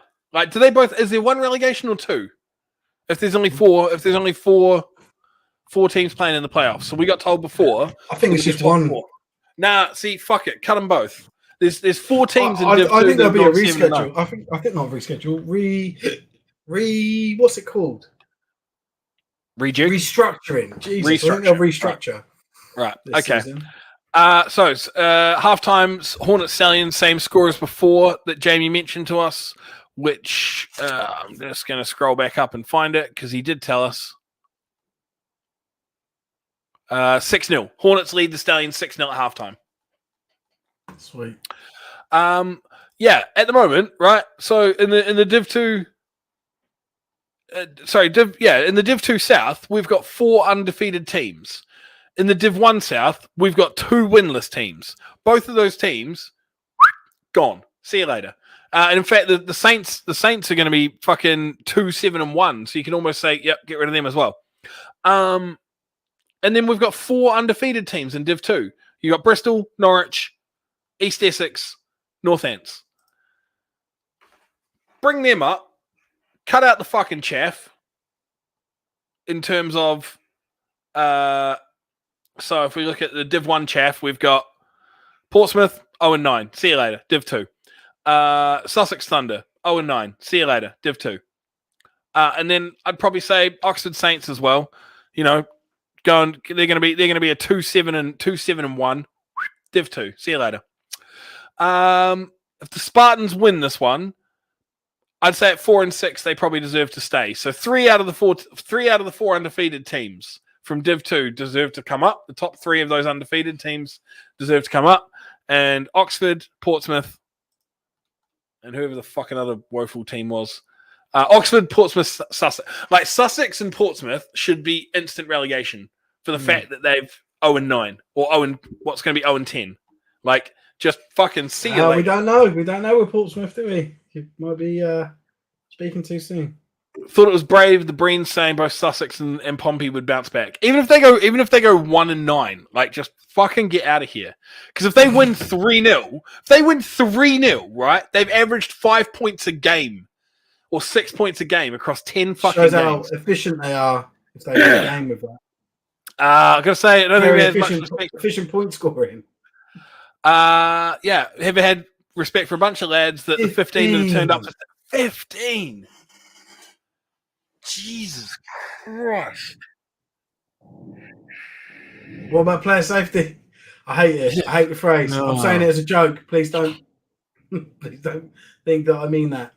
Watching the program called Chicago Fire on Netflix with the missus was Thanksgiving episode, and it was Cowboys playing some of the scores. Shout out nil. Nil. OZ 17 at their last game. SFC East 1 will be a bloodbath next year again. Fuck, was there a kickoff? I'm just watching. They look they're resuming play, but I didn't see a kickoff. Are you watching Northumberland? Yeah. Right. Well, the Rams have scored. There was a kickoff. I missed. So the Tigers have scored, and we're into the second half. Right. We got some scores. Let's go. So the Tigers take a pick 6. Yeah. Everything's fucking right. Halftime. Warriors Dreadnoughts 3-0. Absolute woeful game. Right. The Stallions lead the London Hornets 7-6 at halftime, is what I've been told. So the Stallions scored just before halftime. Yeah, I knew that. Oh, okay. Well then, ignore me on that part. Ticker. Cool. So the Essex Spartans, one of their players took it to the house for a pick 6. Flag for a block in the back on the other side of the play. Scrubs off the score. Still 8-3 for the Spartans. Oh, how do you feel about it? How do you feel about a block in the back on the other side of the field, away from the play? It's a penalty. Yeah, even if it's Brit ball. You're not catching. You're on the other fucking side of the field. You're not catching that man. If I was always told if the player, I mean, this isn't even true anymore, but if the player's moving towards the ball, you should be looking to hit him, right? And now that's not allowed, apparently. Like, if you take someone out it's funny, if you take someone out that's on the other side of the field, you'll get penalised for it, even if they're moving towards the ball. You can't have it. Okay, I think you can't have it both ways on that then, right? No, I can. If I can't hit that man on the other side of the field, and I'm not saying you have it both ways, I mean the refs. If I can't hit that man on the other side of the field, right? If I can't hit him and it's a block, then I can't be penalised for blocking him in the back. Yeah. Because if you're saying he's away from the play and I've hit him and he's not impacting the play, why the fuck does it matter if I block him in the back? So the reason I think, and I agree with that logic, but in terms of the block in the back play, in terms of the block in the black, but mind you, they're probably, even if the block's in the back at the same time, like it's not just against the. I've just realised a big flaw in my logic as well. I've just realised a massive flaw in my logic. Because you're telling me I can't hit him from the front. Why should I be able to hit him from the back? You're flagging me for I'm not allowed to touch him if he's away from the play. It doesn't matter which angle you hit him from. That's a big flaw in my logic. Because I'm saying, well, if you're saying I can't hit him from the front because he's not part of the play, then why would you be allowed to hit him in the back? It doesn't matter. You just wouldn't be allowed to hit him no matter what. So massive flaw in my logic. I just think I think a block in the back shouldn't happen. Simple as that. Hey, Jack. Jack's, we've got 35 nil. Yeah, the latest we had was 35 nil, was it? Yeah, that was what we got earlier on. Okay. Yeah, Nathan, you're right. You don't need to hit him if he's 40 yards away. But at the same, like blocking the back or anything that can hurt another player. I just don't see the point. Like, that's like a hold. If you held someone, let's say you were. You should not be able to get called for holding for a 40-yard play. If he's 40 yards away, that's a bit different. But then, something that can actually, hurt someone. And blocking the back, or if you light the guy up on the complete opposite side. I think that's right. I do think, even though I agree with that. I agree. I agree with that. But you should not be. I started playing in a time where it was like, you get hit, tough shit, mate. You're fucking known there. You're on the gridiron, sort of thing. But I definitely feel like if the guy's 40 yards away, right? All you're wanting to do is you're like, well, I'm not sure how quick he is. I just want to hold him here just to make sure. You should not if he's 40 yards away, right, and you would get flagged for hitting him fully, you should not get flagged for holding him, right? Because if you're going to get flagged for him being out of the play, and it's inappropriate, you didn't need to hit him, rah. There should be no flag for you just holding him up. Because if you're going to flag him for holding, then I should be able to hit him, like legally hit him.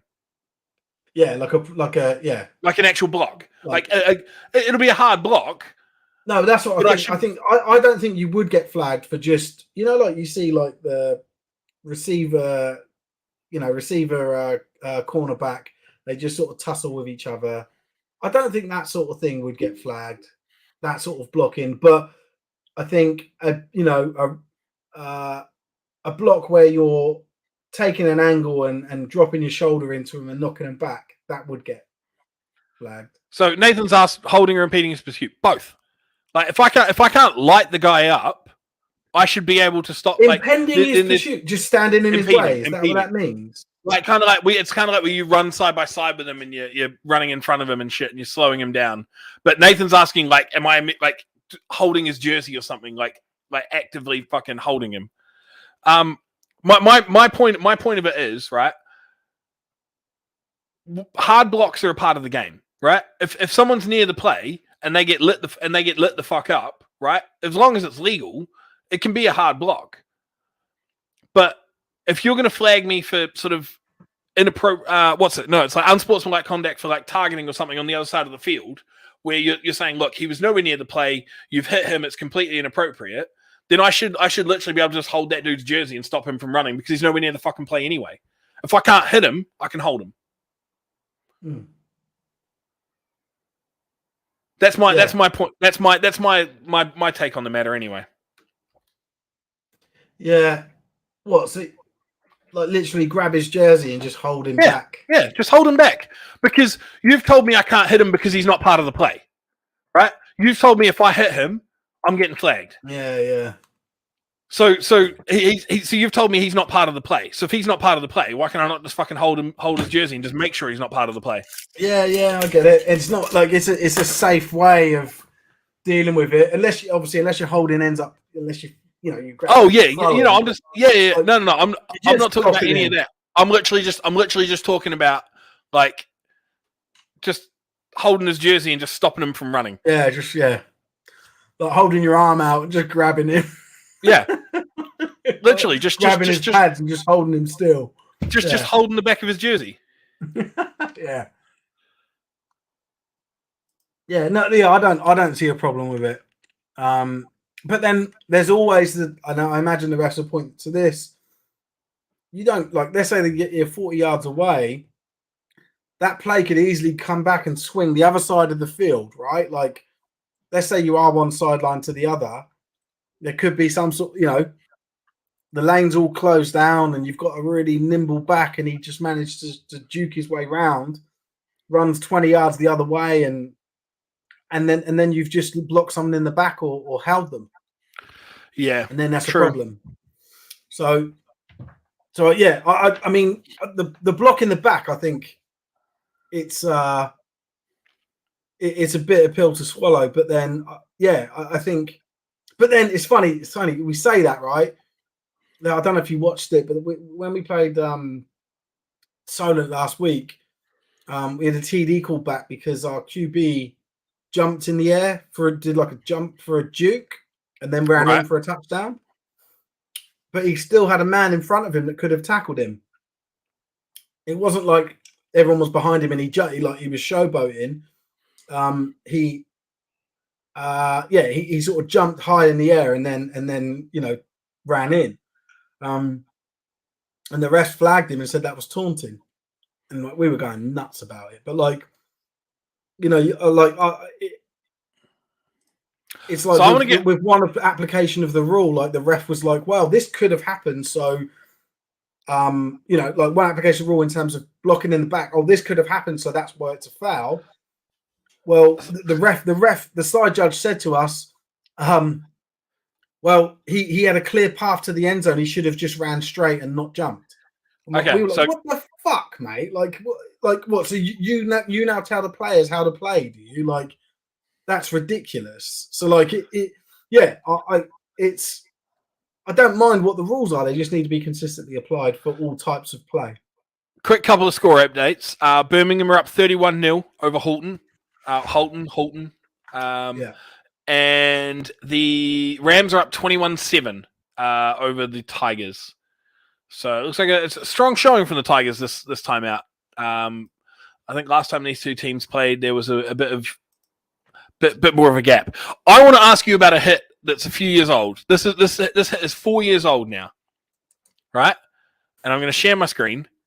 And it's from a game that I played. I was going to say, is it Portsmouth? It is a game I played in. I didn't make the hit, but someone that we both know and are good friends with did. Oh, I think I've seen this one. And I was going to say, I think I've showed this to you before, and I want to get your opinion just on stream right now of this hit. So we've got an interception. Oh, I love this hit. I've seen it. Yeah, that one right there. Yeah, I got done by one of them. There's nothing wrong with it. Is he on the side though? Is my question. Can you pause it there? Can you go like frame by frame? That's fine. Right now, you're happy with that? Yeah, go again. Nah. Yeah. From what I was hoping there was going to be a frame in between, but I don't know enough about YouTube to know how to get another frame. Is it like hold control or something? I don't know, mate. I'd have just grabbed the little thing at the bottom and tried to drag it a little bit. No, that's not working either. So Nathan reckons it's a blindside. Oh, okay. So Nathan's got ref. Nathan's a ref, so he's already mentioned to us before about how he's refed. So block looks good. Player in yellow needs to keep their eyes open. Are we talking about Lloyd massacring that man? Yes, we are. So because this paused the game because the guy got injured, and there was an injury timeout after this, and obviously whenever there's a hit like this, one sideline thinks it's great, the other sideline doesn't. Whenever someone is hurt because of a block or a tackle or a hit, both sidelines immediately are on opposing sides of the opinion of it, right? Your guy gets hurt, you're never going to think it's a legal hit. You're always going to say it's dirty because he got hurt. Your guy hits somebody, you're always going to think it's legal. You're like, no, it's just a legal hit. Like the injury is accidental. It's not intentional. So James has mentioned happy with that hit. Wouldn't complain if it was on me. It'd rock you, but it's fine. Because I'm the only reason I ask about it is because you can see and I wish I knew how to fucking do it as like increment. But at the moment, is that like he is in front of him? Is my thoughts on it at this moment in time? Mm-hmm. I'm gonna have to take this down. Sorry, I'm just gonna see if I can find a way of frame by frame in YouTube. Can we full screen this? Yeah, you can make it. You can do it. Even drop us out of it if you wanted to. Like that. Yeah. See you later. So is there a way that do we know how to? Does anybody know how I can frame by frame? Pause the video and press full stop. Okay, I've paused the video. Full stop. I've pressed full stop. Try it again. Because if I press the arrows, it moves it forward 5 seconds, back 5 seconds. No, apparently it says go to the next frame. Oh, okay, here we go. Cool. Right, so hold on, go back. Go back. No, yeah. When he just catches it, this isn't the. This is the play. Oh right. Oh, it was a pick, was it? Okay. Yeah, so it's a pick. So the man in question who makes the hit is this guy right here. Yeah. This is who makes the hit. So he's over here at the moment. And the guy that he hits is this guy. Mm-hmm. Right? I'd argue that one was more of a block in the back for 38. That 38 did. Hang on, I'll have to go back a little bit. Here, watch 38.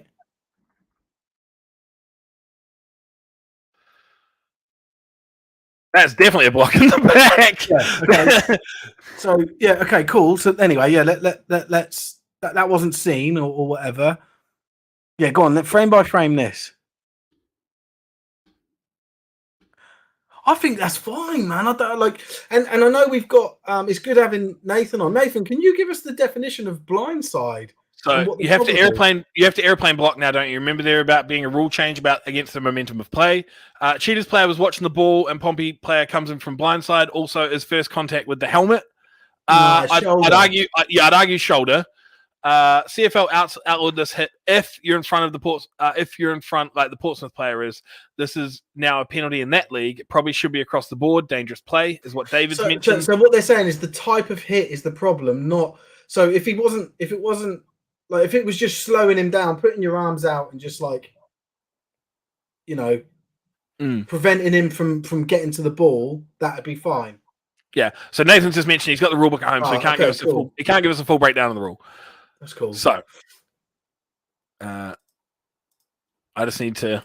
That's what it sounds like from what I'm reading there. It's like the type of hit it was on a player that wasn't looking. So he's pretty much just seen contacts coming about now. Yeah, I took a hit very similar to that this year, but I just thought, shit. How you've not played a game? I know, yeah, amazing, isn't it? Small amount of time I've been you need to file like actual criminal charges. You should not be getting hit like this in the street. Like, you're lining up for the bank and someone's hitting you like this. What is going on, Steve? But then, like, look at the player hitting him's position. He doesn't like lower his body. It's not like if anything. No, but there's like an arm. Like that comes on his there's like an arm. There. I don't know. There's an arm that is a full-bodied hit on him. You know. That almost looks like a hip kick in ice hockey. Yeah. So Nathan's just asking if Mike Woolner's got a rulebook handy. Mike's at the Portsmouth game, so he might do. And you were hit by your wife, apparently, Steve. It was Bex who laid the hit on you. I've got there's footage of it, and mate, I get absolutely cleaned out. Cleaned out. No, so this was just my sort of question of because obviously this is with the play. This is not away from the play. This is right there. Like this man is trying to make the tackle. This is a ball carrier right here. Before we were talking about blocks in the back, away from the play, everything like that. So my question was, this is right in the play. He is the man who's going to try and make the tackle. I was more curious about the angle of it and your thoughts on it. I personally, I was there. I was at this game. I played in this game. I thought it was a great hit, personally. Yeah, I think so. Although I'm like, I don't know the rules that well, to be perfectly honest with you, right? True. Like, I'm happy to be told that is not allowed. Yep. But as a player, like, I'd accept that happening to me or to someone else on my team. I wouldn't like it, but like, I just think the block is going back towards his own goal line. Why is that? Why? So what? Yeah, I'm not sure I understand that either, Nathan. If you can elaborate on that for us. I don't know why that's a factor. Yeah, that's interesting.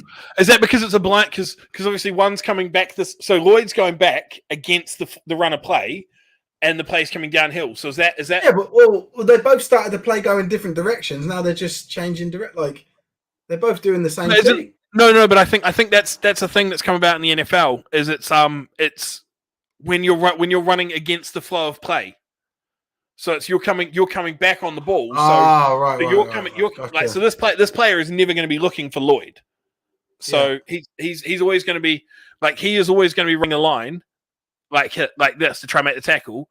He's never really going to see this player here coming downhill.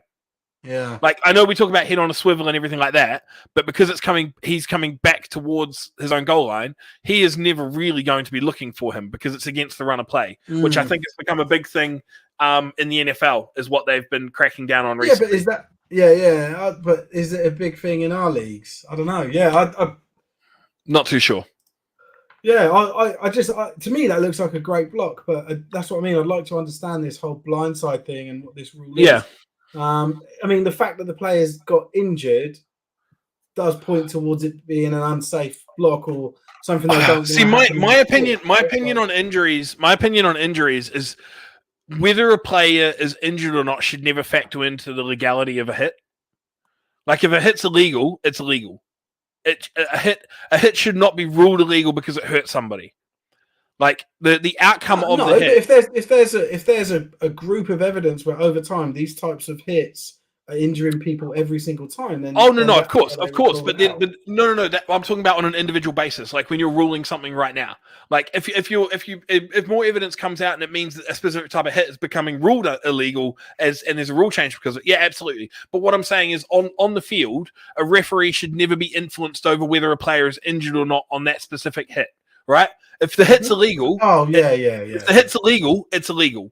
Like the fact that the dude got injured should not factor into it. So if it's legal, but the guy gets hurt and then you throw a flag because he got hurt, like that's what I'm saying. Like outcome of the hit should never rule how a hit is ruled, if that makes sense. Yeah. Is there now a rule? I think there's a rule now that you can't make forceful contact towards your goal line and you have to use your hands to hit to make it legal, I'm pretty sure. I think that makes sense, sort of what was said before. I'm going to be a cunt. I'm going to be an absolute cunt. There's also a rule that says you're playing Prem ball there, Liam, in a Kent Exiles uniform, and you should be playing a game. Hey, don't blame the players, man. The coach is called. No, that's true. That's very true. I take it back. Liam. Your organisation is shit. It was against the Exiles that I got absolutely lit up. Let me see if I can find it. Tigers have scored. This is a close one. The Tigers have scored 21-14. Rams over the Tigers. Hold on. Defense is struggling for Holton as two successive offside calls have given the Birmingham Bulls offensive first down. Don't hate the player, hate the game. Very true. Don't hate the player, hate the management. So I take it, like I said, Liam, it's not your fault. Ian Nelson said it is a peel back block. And he was on his way to the game himself. Yeah, so that's the thing, mate. I take it back. It's got nothing. It's not your choice. I'm sure if you'd had the choice, you would have loved to have played. So it's not your fault in any way, shape, or form. But it's just a little bit disgraceful from the organisation that you are associated with, unfortunately. So condolences that you didn't get to play today. Yeah. So Ian said that it's a peel back block, Steve, which is what I believe is to be the illegal. I need to mention, guys, this player is 4 years old. This is from 2018. So, before we go into any further detail around that, but I just wanted to sort of a talking point, just because we were discussing blocks in the back and everything, and then what is away from the play and what is part of the play. So, imagine if you turned up to a game in a sport tank cap. Mate, you'd be lauded. People would be wondering where you got the swag. Everybody would love it. Are you all right, Steve? You're fucking miles away reading something. I'm trying to find You're trying to find the ruling?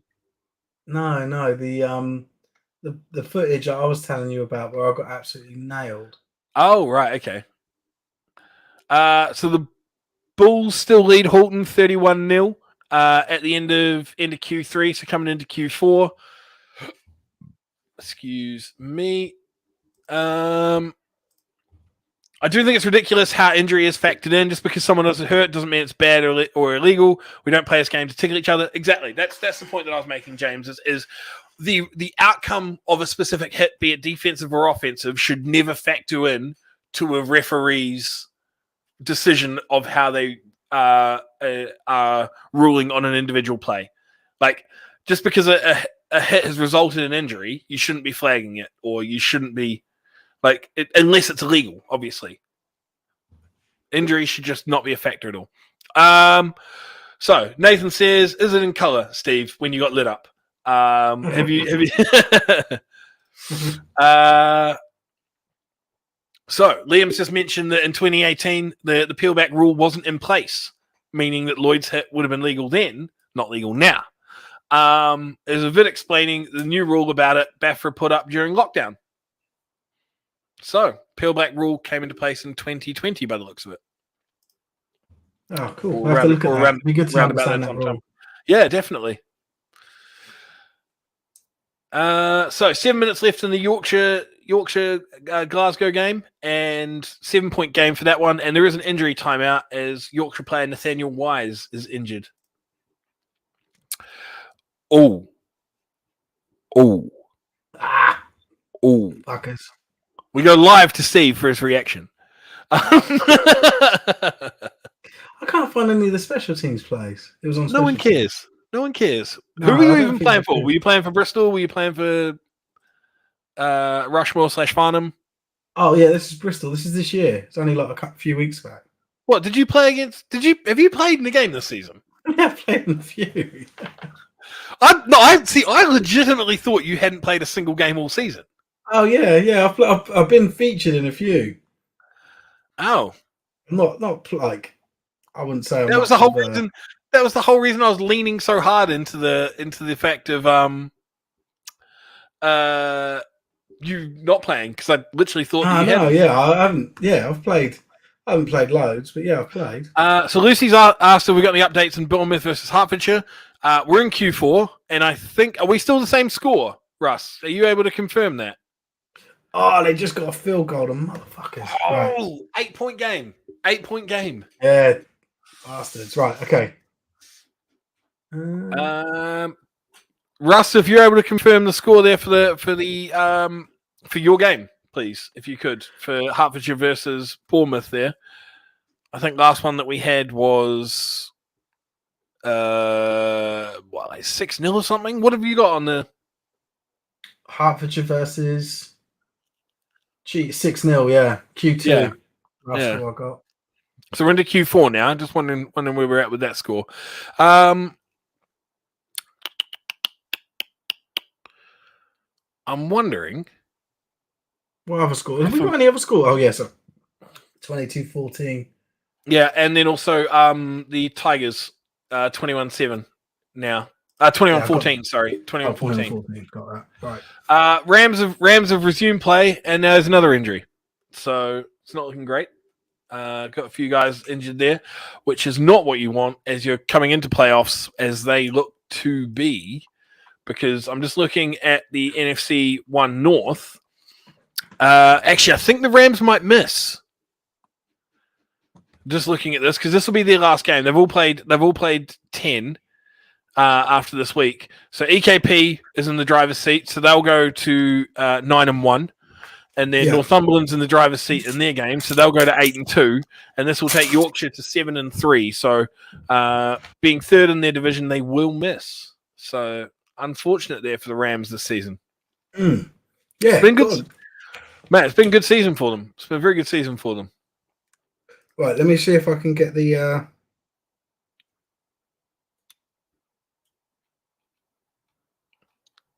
scores. So looking at that then, so EKP is going to move to 9-1. The Falcons, you would assume, are going to be 10-0, so they're going to go undefeated. And then, so that's the two northern top teams, and then you would assume the next teams, both the Vikings and the Caesars, because the Caesars are. Have we updated the Leicester Caesars game on the Steve? Mm-hmm. Have we updated the Caesars game? Because that was played yesterday, wasn't it? Leicester Caesars. So the Leicester is 10-0. So the Caesars will be it's not updated. It's not updated on the website yet. Yeah, cool. Yeah, so the Caesars will be 7-3. The Romans will be 7-3. So actually, the Romans could end up slotting their way into second in that division, meaning it will be EKP versus the Romans and Northumberland versus the Falcons. So there we go. James has mentioned Romans over the Caesars, sadly. So Caesars miss out with a loss to Leicester and a Chester win today. Northumberland, there we go. 40-0 over Inverclyde, so they're gonna coast to a victory, taking them to 8-2. So if we're looking at playoffs, then Leicester versus Northumberland. Who would you pick in that one? Leicester. Okay, and then EKP versus the Chester Romans. I'll go Romans. You're on the Romans. Right, okay. So Spartans TD 2.0 good. Scott tells us 14-3 early in the third.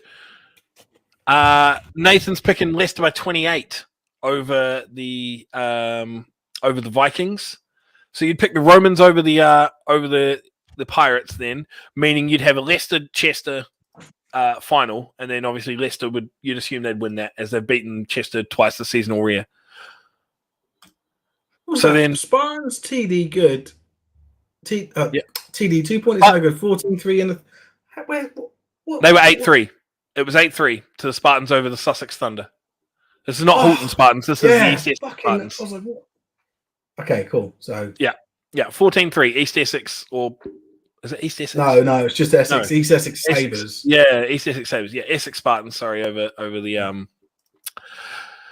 So Nathan reckons EKP would beat Chester. So then we'd be looking at an EKP versus Leicester final. I'm gonna go Leicester win it all. You think? Yeah, I was gonna say. I'm assuming you're thinking no matter who Leicester plays in the final, they beat them and go up. Mm-hmm. Yeah. And Okay. and I actually think this is the next season will probably be their best chance of staying up as well. I think they're looking strong. I don't think they're going to. I've always said that they have been historically a yo-yo team. They're just up and down. But I think they're going to establish themselves as a permanent fixture in the north. So Romans beat us heavily in the first game. It was a close win for us in return. So Romans are in on points difference. So that's Romans versus Caesars. Mm-hmm. I think it's going to be EKP versus Leicester. I don't know how bad, but Leicester RB picked up a knock yesterday and QB injured hand too, though. Leicester versus EKP tasty, but Falcons by 14. And then Lucy just popped in earlier on. I missed this. Bournemouth claiming 7-6 over an hour ago to them. So Bournemouth leading Hertfordshire, which this has massive implications, by the way, because Rushmore is currently leading Oxford. So if Hertfordshire lose this game, they fall to 8-2. Rushmore win, they rise to 8-2, and I think Rushmore claim the division. Right, fucking hell. So Hertfordshire need to win to hold the division, and Rushmore need a win, which they're going to get, and a Hertfordshire loss to take the division. So big things, and then obviously that puts Bournemouth, close clearly in third there, and they'll finish the season out at 7-3 if they beat Hertfordshire, which then we would see in the SFC 1. So the Hornets in a tight knit game against the Stallions. So they will, whoever wins that. So if the Stallions win that, they'll be tied with the Hornets at 7-3 for the season. If the Hornets win it, they move to 8-2. And then we've still got Cambridgeshire left to play next week, I believe. Because I don't think the Cats aren't playing this week. So the Cats will be due to play next week. And they need to win to secure the division against the Blitz B, which I think they should do. I'll be picking them against the Blitz B. But the Blitz B obviously can look to play spoiler, because if the Cats win, if the Cats beat Blitz B, then they win their division. They finish, they'll finish 8-2 with the best points differential. So there we go. EKP over the Wolverines, 27-0 so far. 2-point attempt has failed as the Bulls have scored another one, so they're up 37-0 over the Holton Spartans. So let's just take a stab looking at the SFC East here. The SFC 1, sorry. We'll say Rushmore and Hertfordshire are through. Rushmore 1, Hertfordshire 2, just based on if Bournemouth beat Hertfordshire. And then we'll say that London, the Hornets, and the Cats are through. So we'll say the Cats beat the Blitz B. They finish 8-2. They claim the points differential. So we've got Hornets versus Rushmore, and we've got Cats versus Cheetahs. Who would you pick in those? Oh, see you later, Nathan. Mate. Thanks for tuning in today, mate.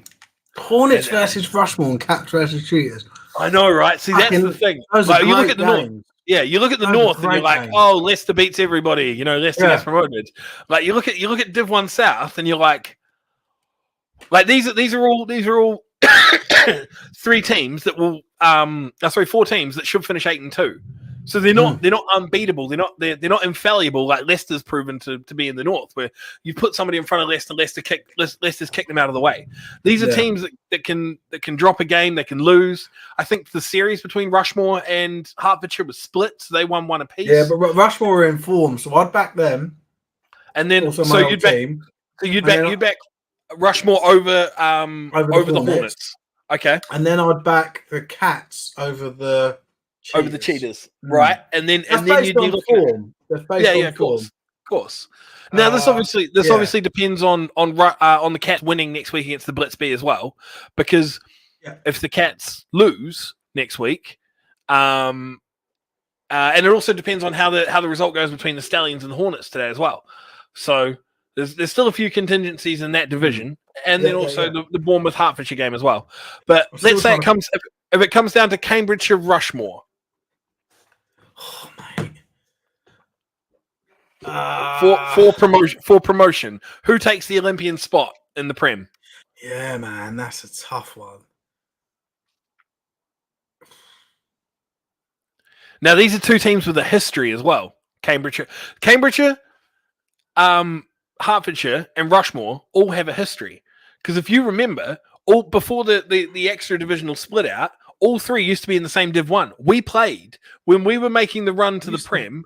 We played Cambridge. Yeah, but that's what I mean. The Cheetahs were a bit tougher. The Cats were nothing back then. But we put 50 on them in like the last week of the season. Yeah, the Cheetahs, was it? We played them the week before we played. Oh, we played them in the semi-final. No, it was. I think it was the run. It was like the last week, like because we played them and the Gladiators, didn't we? And we just fucking all three steamrolled them. No, we put 50. We put 50 on all three. Yeah, but I mean, this is years ago. I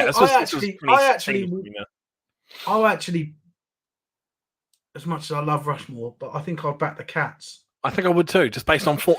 And obviously, I love the Knights. It depends on how well the Cats look against the Blitz B. The Knights are in form. You know, when there's the Cat, it's a great game. It's a fucking great game. The Div 1, the Div 1 South game. So that's the thing.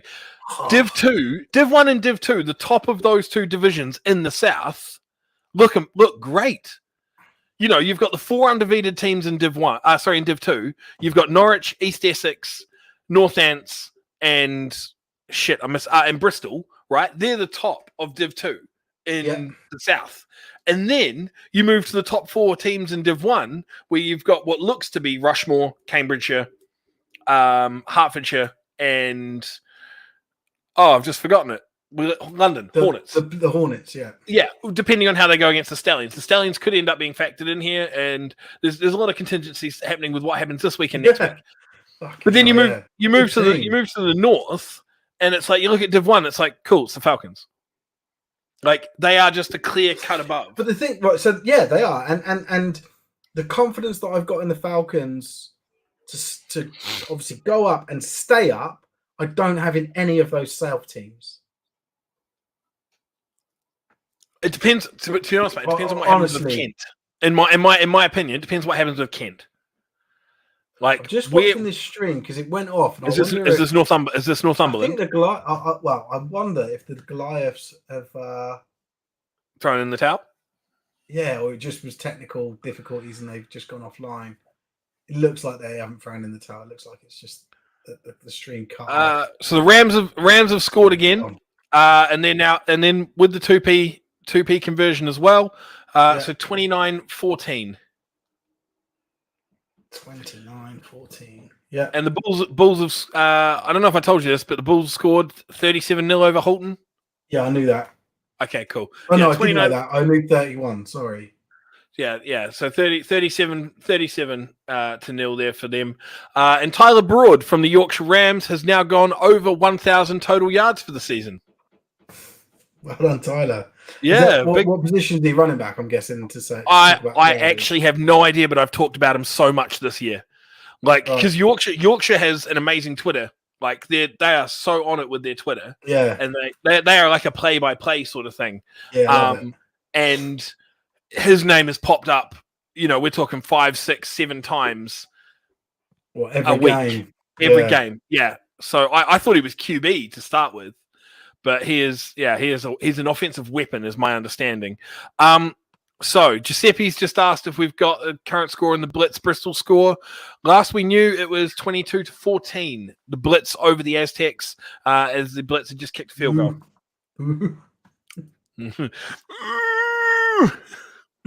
Fuckers.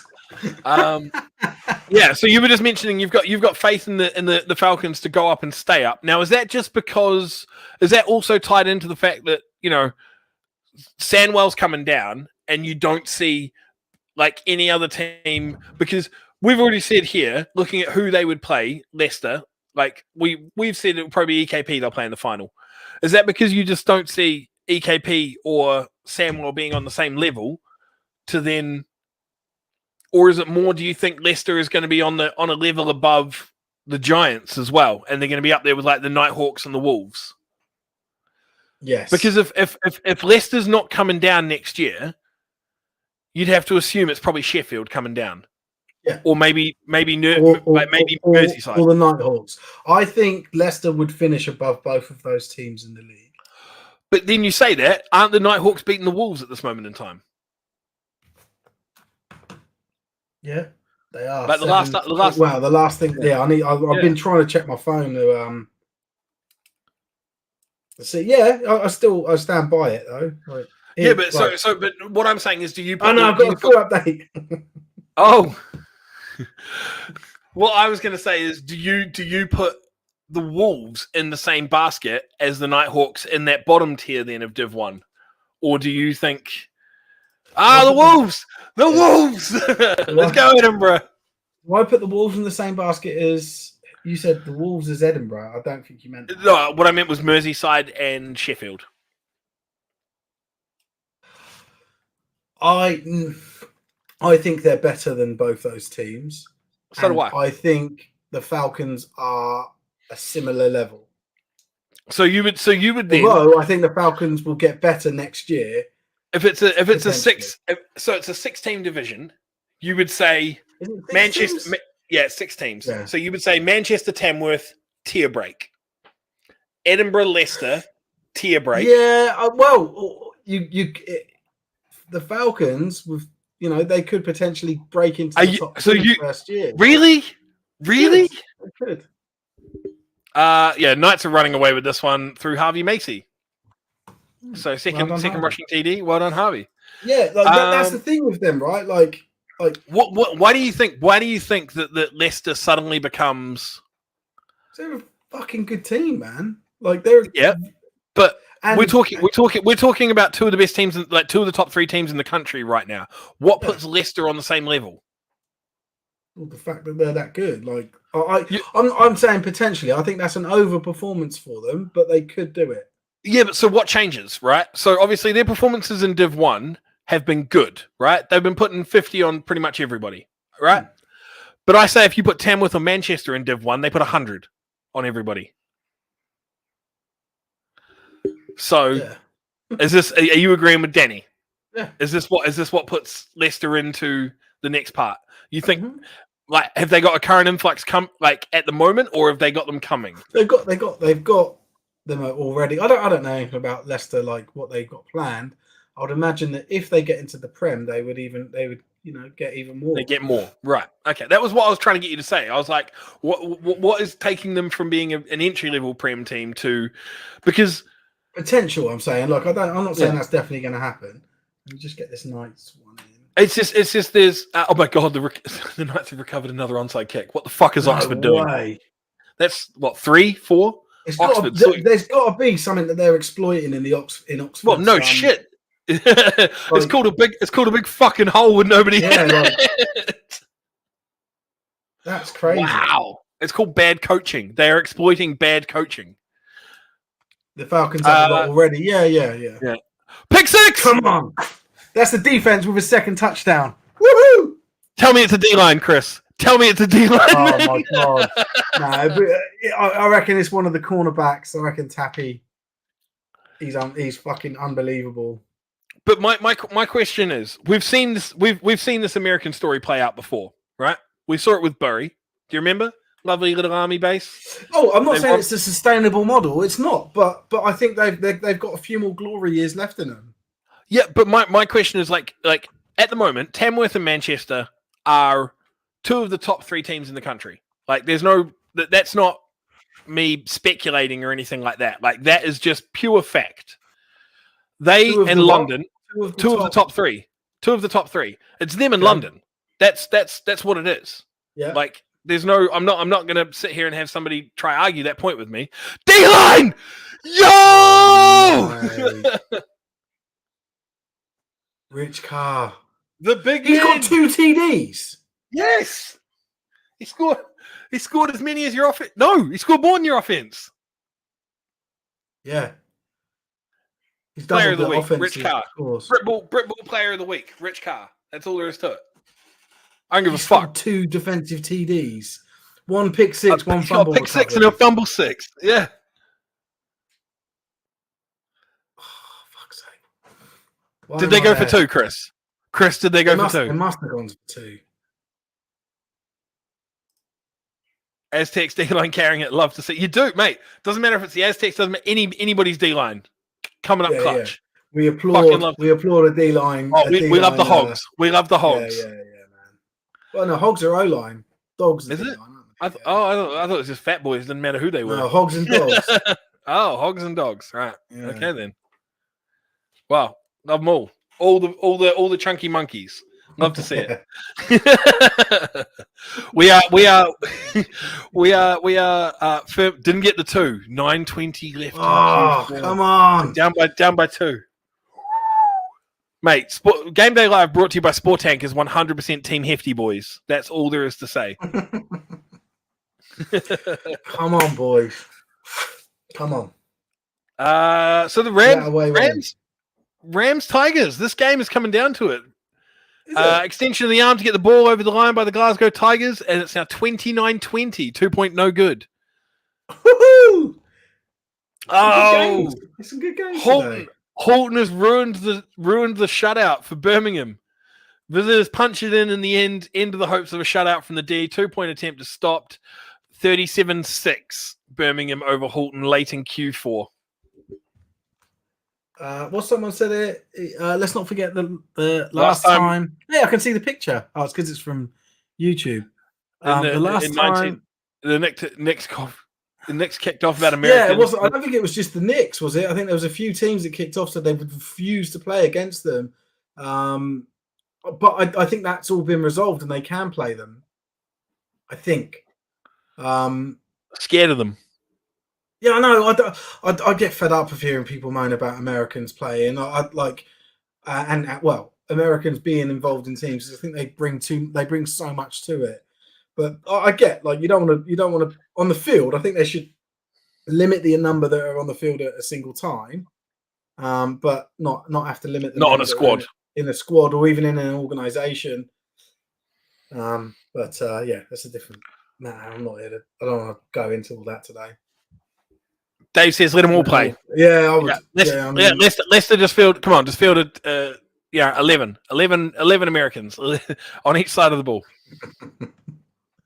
Right, I'm just trying to see if there's. I think that the live stream for the Northumberland game's done, which is a shame. So I'm going to remove it from our post.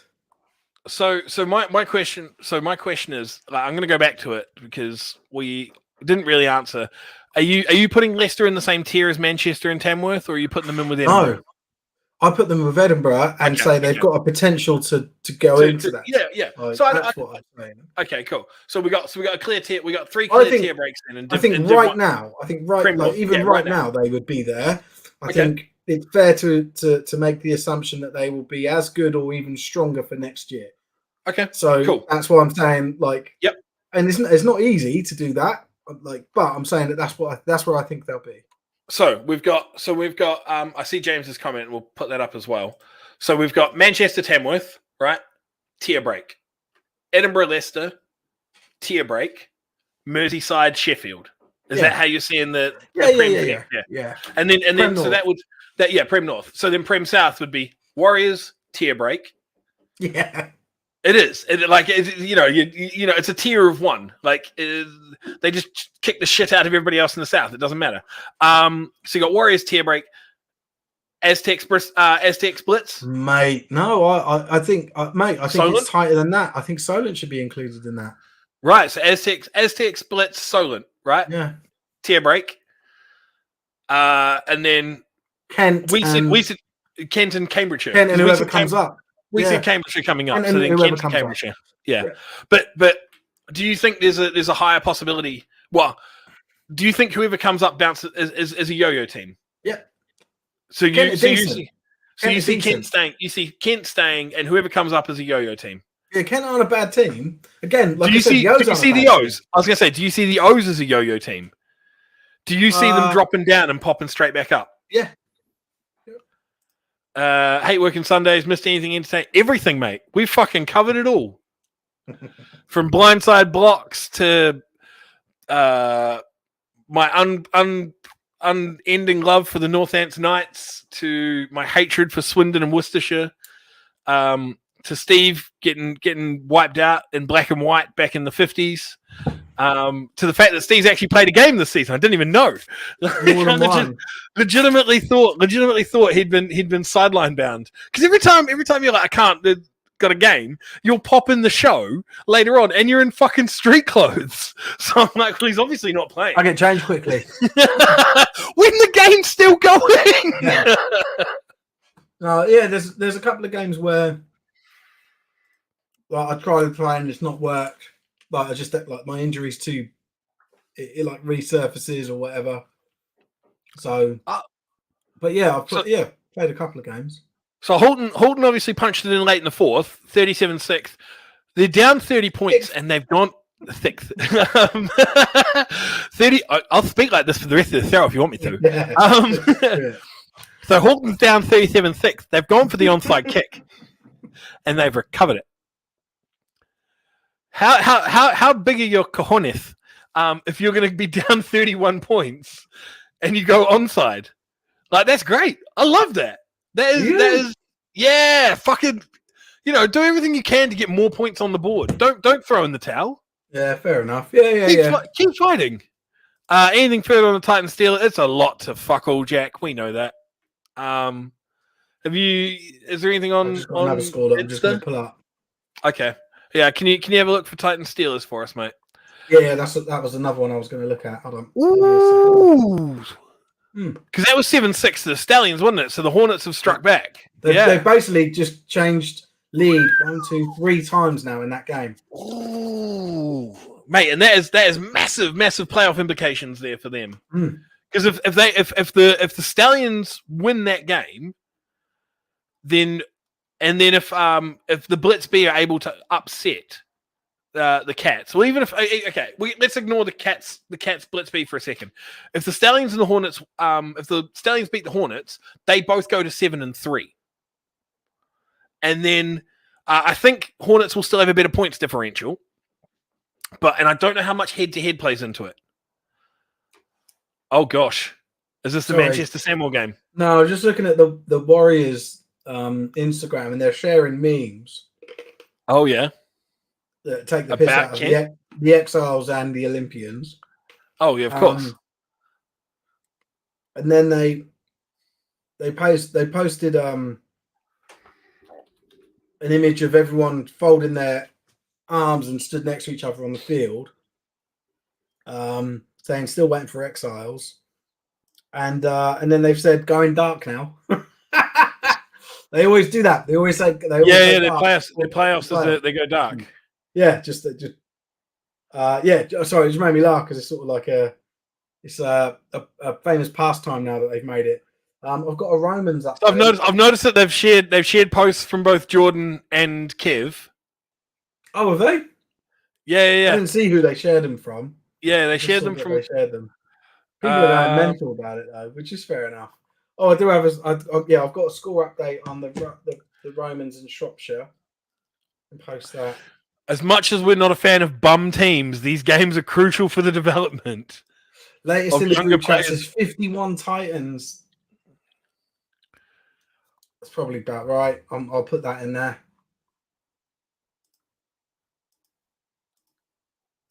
So 51-0 Titans. Let me see if I can find anything on them. Is there nothing on Twitter? Not that I can see. No.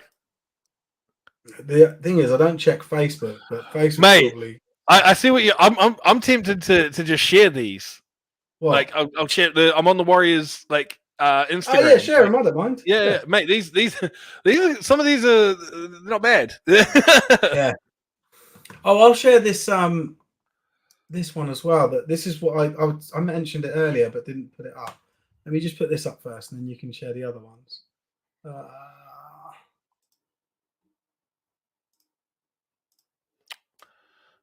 Right. Let's. So this was on Instagram. So we got 34 Manchester on. This was a message that the Exiles coach sent to the players. Cannot attend through the ending comes at untenable game. Right now, I'm disappointed and angry. Please do not travel to the game, Coach John. They considered it an untenable game. What the fuck does that mean? A game I'm going to lose? Well, you were going to lose it anyway. Untenable. So untenable. The literal definition of untenable is especially a positional view, not able to be maintained or defended against attack or objection. I don't know if you're using that word in the right fucking tense. In the right. No, what? It's not untenable. No.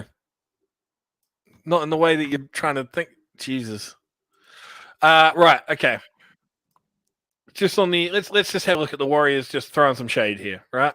Yeah. Let me just stop sharing. Oh, I'll get rid of my share. I've already done it, mate. I've already jumped up on top of you.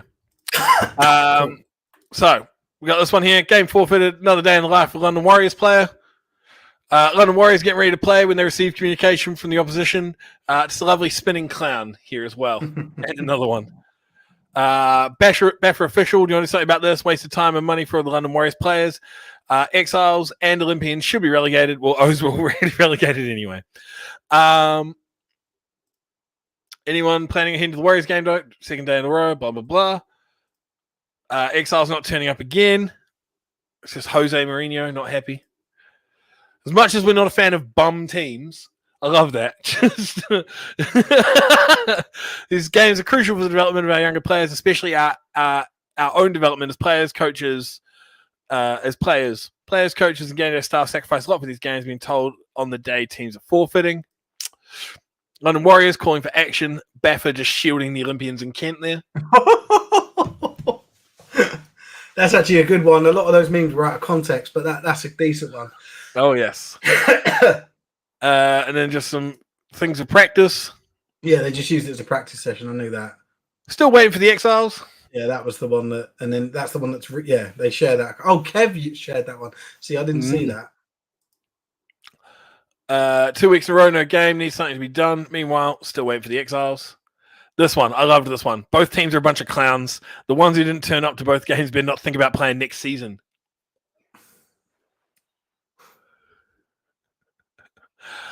Big things. Then this was the one going dark now. Going dark now. So definitely not happy on the Warriors front. No, and understandably so. You know, very true. Yeah, 100%. Just it's when it's a home game, right? Like it's when it's even worse when it's a home game, and as was mentioned in those memes on posts was, you know, people have put a lot into this, and then you're pulling out on the day. But let's not forget the O's pulled out 15 minutes before the kickoff. They were in warm up, like in the warm up session, and the Exiles a week later pull out 3 hours before. Absolute joke. So we've got full time in the Rams Tigers game. We got 35-20 full time. 35-20 full time. Let's put it up. Yep. Thunder TD PAT no good. So the Thunder are on the board now. Well, more so. For 14-9, Spartans still lead in the fourth quarter there. Thunder 14-9. Hold on. Yeah, 14-9 because they were 14-3. It's the Essex Spartans. Yeah. I was looking at London Hornets, Wembley Stallions for some reason. Right. Mark's just confirmed 34-10 there for the Knights over the. Okay, yeah, I've got that one. Saints. Adam, neutral watching Essex blitz. Essex been shafted first down due to lines that curve on the pitch. Down marker moved 2 yards when it went on the pitch. No straight lines. No way. Some of the stuff that's happened. Some of the stuff that's happened this year with refs and the Aztecs has been unreal. I've had to not post content about it because I don't want to look like I'm. Well, I am biased, so you are biased. I don't want to post biased content. You're keeping your bias to yourself. But it's been painful at times. Again, we've got another person, Jack, hyping up here. Credit to Samwell. Absolute shit numbers. Got blasted by everybody. Played all 10 games. Yeah, fair play to them. Yep. A lot of respect for that. You cannot knock it. So, what do we think? Because obviously, for them to get up to the Prem, we talked about this at the beginning of the season. They were brilliant when they got up to the Prem. They were undefeated. Their run through Div 1 to get them to the Prem, their organisation was going places. Yeah, and then this season, who says the North is soft? I always thought people talked about the North being dingy and grimy. No. Working class. Yeah, which is not soft. The North is the soft. Everybody knows the South is soft. It's got London, posh men in business suits. There was a lot of farmers. There was a lot of talk years ago that the South had the better teams than the North. Well, obviously, they do. If you look at, I think they do. I think they've got a better team. You think that's just that one team? Yeah, I would say, like I've been saying for the past hour and a half. You think 2 and 3 are the 2 and 3 are the North. So fair enough. So the South, they say North is off the South. Get the Instagrams of the South. Quality. Spartans TD, Steve Cox, 2 points. Sealand Seahawks wide receiver, Steve Cox. Yeah. I wouldn't have been able to pick that out, mate. Yeah. 2 point no good, 20-19 fourth quarter. yeah, I think the Warriors are obviously they're. I don't even know if you can really call them the South because they are, and they're kind of their own fucking entity. They're a little bit separate from the Prem South. It's like everybody else plays, and then it's like, well, we're going into the season 0-2, like just before the season. For every other team, we start 0-2. Like that. Yeah. That's at best. Well, how many teams are in the division? What do we got? Like, they play 10 games? They play, So at best, you're going 8-2 is your best chance. So, end of the third quarter, it's still Dreadnoughts 3, Warriors 0. Wow. Bobcats 20, Cheetahs 6. That's huge. That honestly, that is like what this does for the playoff. Who was it that predicted? Who predicted the Bobcats? Was that Tibbs? Was it Tibbs? Was it the fucking the curse of Tibbs? Was it the curse of? No, it was Hayden. It was Hayden. Oh, quality. Oh yeah, of course, because he plays for the Bobcats. Yeah, he picked the Bobcats because he plays for the Bobcats. The other Bobcats. Yeah, I know. Sorry, what's the score? 20-6. Mate, playoff implications for this are huge because that will put the Bobcats at 7-3, right? Hertfordshire 8-2, Rushmore 8-2. So Bournemouth still miss out, but this gives Rushmore the division.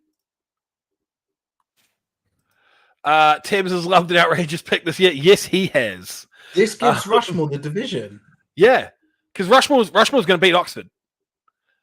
Fucking hell.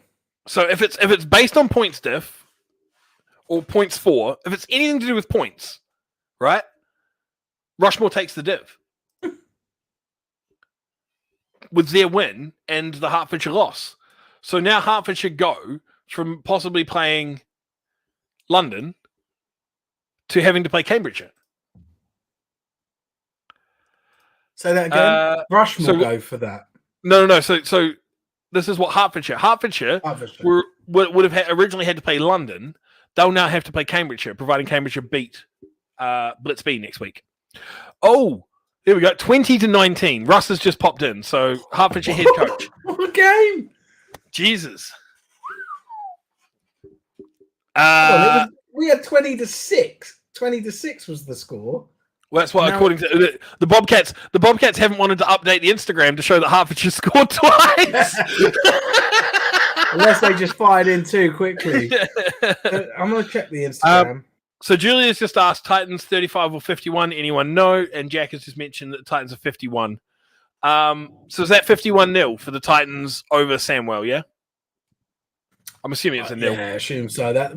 We said it was from someone popped in the comments with that, and we've gone with it, but they backed it up again here, and I think it was Jack actually. We've said it was from like the group chats. I can't see it anywhere. Yeah. So Jack's just mentioned. Yeah, it is. It's 51-0. So, I mean, they've got less than 20 players. Samwell does, and they have for the past few games. So, yeah, some Iron Man football for some Iron Men there, but. Unfortunately, it's just this is a lost season. They're going back down, and they've got to pick themselves up and figure out what to do for next. Because the thing is, pushing for promotion next season is going to be, you'd assume, a little bit easier because there's no Leicester. Who else is there? EKP, Northumberland. Chester. Yeah, but they've got plenty of teams up there. Yeah, I get that, but I think are better than Samwell. No, but the point that you were making is Leicester is a clear cut above, right? Yeah. So no one's, in your eyes, nobody had a chance of getting promoted this year because Leicester was there. I believe so. Yeah. So my point is now with Leicester up and Samwell coming down, and as you've mentioned, you think there are multiple teams better than Samwell already in Div 1. That means that promotion is sort of up for grabs next year. There's a sort of a handful of teams next year which are going to be looking at it with a realistic shot going, you know what? We can get in the Prem in 2 years. We can be in the Prem in 2 years. Whereas this season, that was not a realistic goal from what you were saying once sort of Leicester, played their first couple of games and everybody realised that there was a clear gap. Yeah. I see what you mean. Titans need 3 more points to hit 500 on the season. Jesus. Well, they may have just got it because Ian's just popped in and told us it's 57-0. Danny's just told us that Holton beat Samwell in the preseason, and Holton have been Div 1 whipping boys. What? They even Div 1 or they Div 2? I mean, preseason doesn't really matter. True. I wouldn't even 50. Sorry, yeah, they are Div 1. They are Div 1. There we go. Jack's happy. 57-0 to the Titans has given the Titans 500 points on the season. Whoa. That's an achievement, mate. That's over 50 points a game.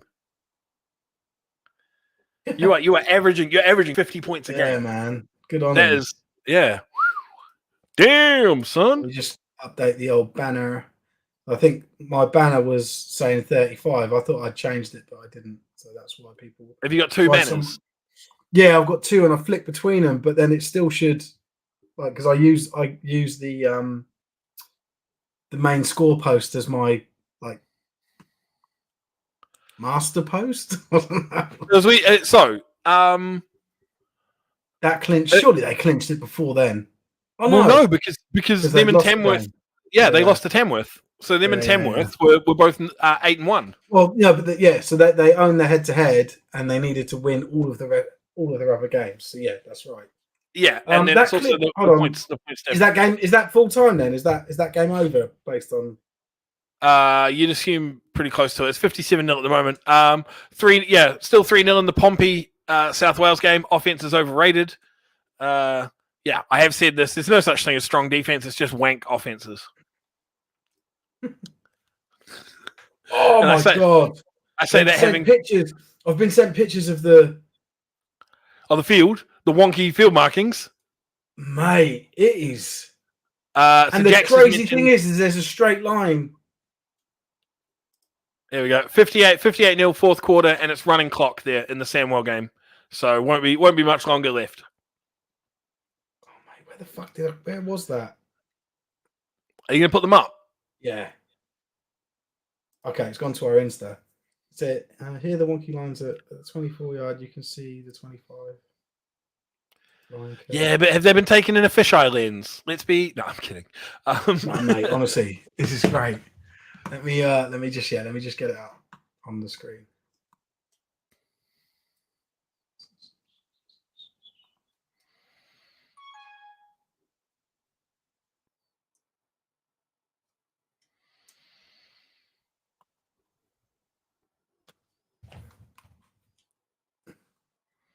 That's probably the best image out of all of them.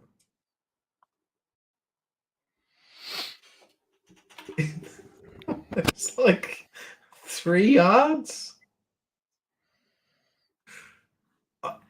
You're not going to believe this, honestly, man. Are you ready, Oz? Yeah, I'm just having a look now. Yeah. Oh my god. So it's roughly, you can see the old the old line there, or the line that should have gone down. It roughly goes back 3 yards because that's the other line there. And then what the fuck? How's the refs allowed that? But apparently that's prevented them from getting a first down. But I don't know how that would have worked because you just measure it, right? Like you pull the chains out and measure it. I don't know. That's terrible marking, though. Because somewhere along this line, right? You're assuming one side of the field is what, 80 yards, 100 yards, and the other side of the field is like 103, 105.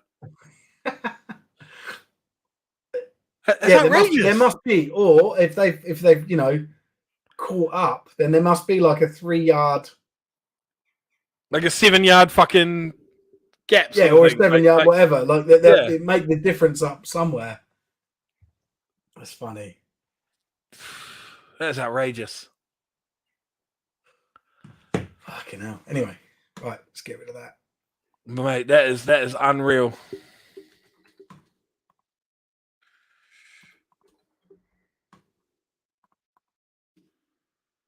Right, what else have we got? We got a full-time Chester Romans. You said that, and Chester Romans. Yeah. just coming to the end of a few games now, so it's all a bit quiet. Let me just go and let me do a check on Instagram, because that's always the best.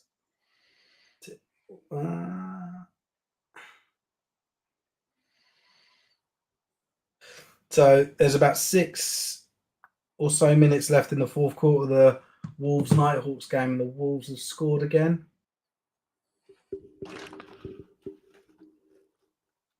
So that's 16-7. I'll just pop it. There's a pick. The Dreads have the ball at the South Wales 15.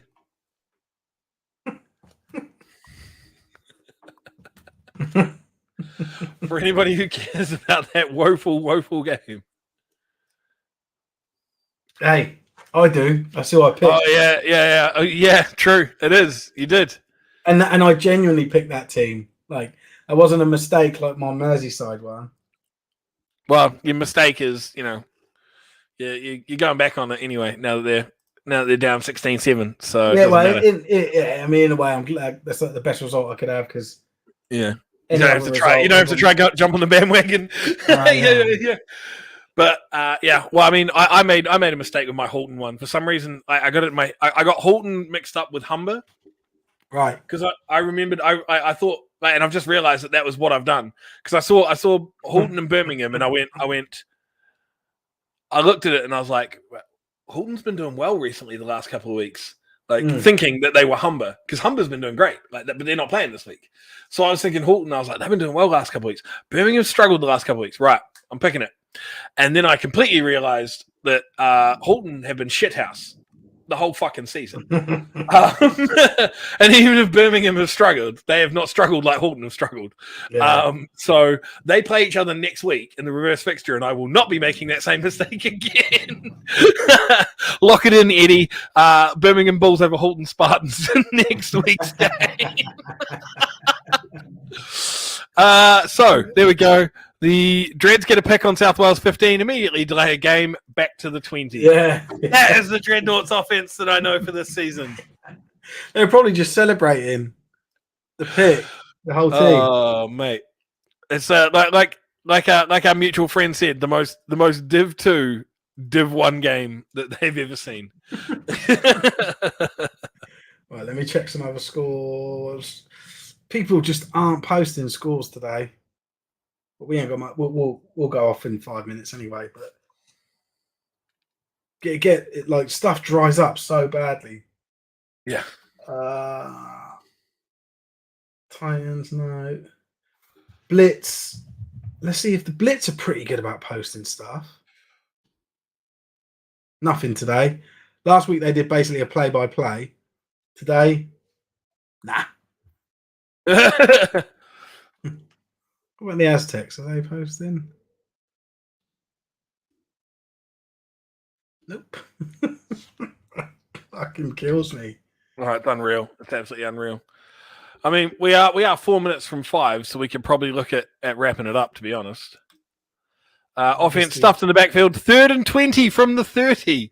Taken over at the 15, and you've got 3rd and 20 from the 30. It's unreal. Can't make this shit up. Oh, East Kilbride. Do they post?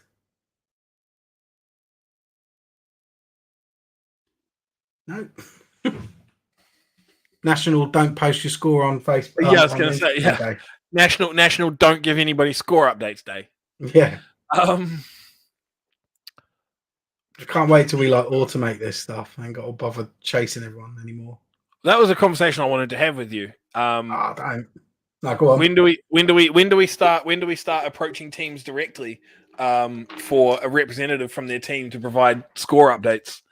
I contact teams every week that haven't given us scores yet. They haven't provided scores, but what we're looking to do is give people the ability to anyone the ability to update to submit a score, like similar to Score Stream, and then we will then say to clubs, you can come on and either post the scores yourself or validate scores.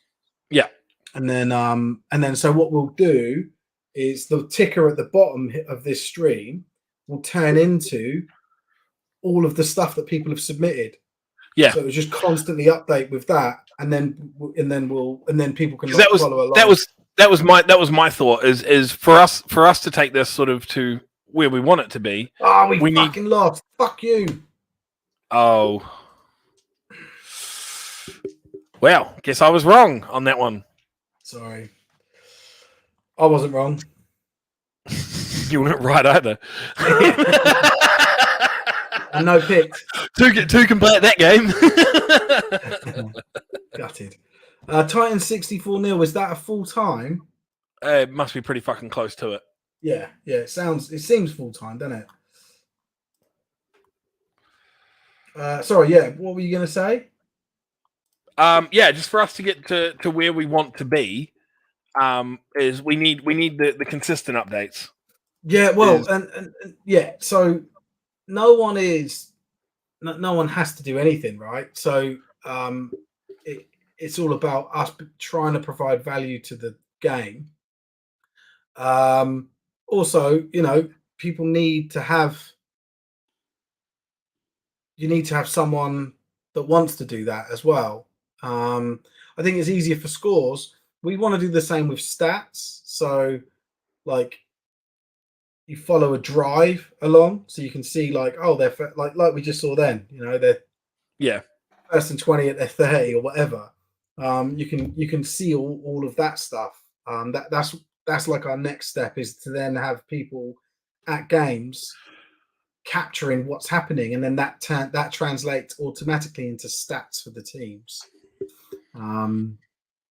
So yeah, we've got a long way to go on that front, but I've got it all like mapped out as to what we want to do and when. Well, not when, but what we want to do and how we want this functionality to work. 16. Yeah, we've got that one. Is that full time, guys? Can you cool? That is a full time one. The Manchester. Oh, I put it as the Tamworth score. Shit. You're looking at and then Wolves Merseyside. So we've got Tony just saying that 16. Merseyside have kicked field goals, so 16-10. Wolves over Merseyside. Okay, cool. I don't know what I had. 35 was the last word for Tamworth, wasn't it? I think so. Yeah, right. Let me just change. That was the last that we saw from them anyway. Okay, cool. So yeah, there's and this won't just be for Game Day Live. Like, this will be for everyone, so that you could log into. We'll have a Sport Tank app. You can log into it and just see like live scores whenever you want, and then you can drill into a game and just see there'll be like a graphic that shows you what's happening on the game. And then those stats will attribute themselves to the profiles of each player, to the clubs. So there's like a big, sophisticated thing happening. It will take a while to get it stood up. The reason, and this will be available for other sports and other leagues, but we're using Britball as like the guinea pig for it, to test everything out to make sure it all works. So I think the next thing that we're likely to have would be the score. You just add the score and the quarter of the score, right? And then we'll start adding the other bits and pieces. But yeah, there's a lot of shit, a lot of development stuff to happen. I think in the next 2 months, so by the end of September, we'll have like more advanced profiles and then team pages and other bits and pieces on there that people can actually manage as well. So yeah, there's a lot to come. It's just down to how much money I can put into it to get it developed. So yeah. But so maybe this time next year, like next season for Senior Ball, we should have those scores. Next to finish 56-0. Cool. Thank you.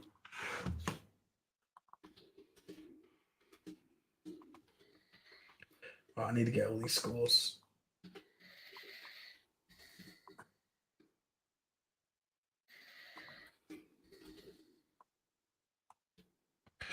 Right. Well, I'm currently talking. Yeah, I think we're done. I'm currently talking to someone about one of the games today.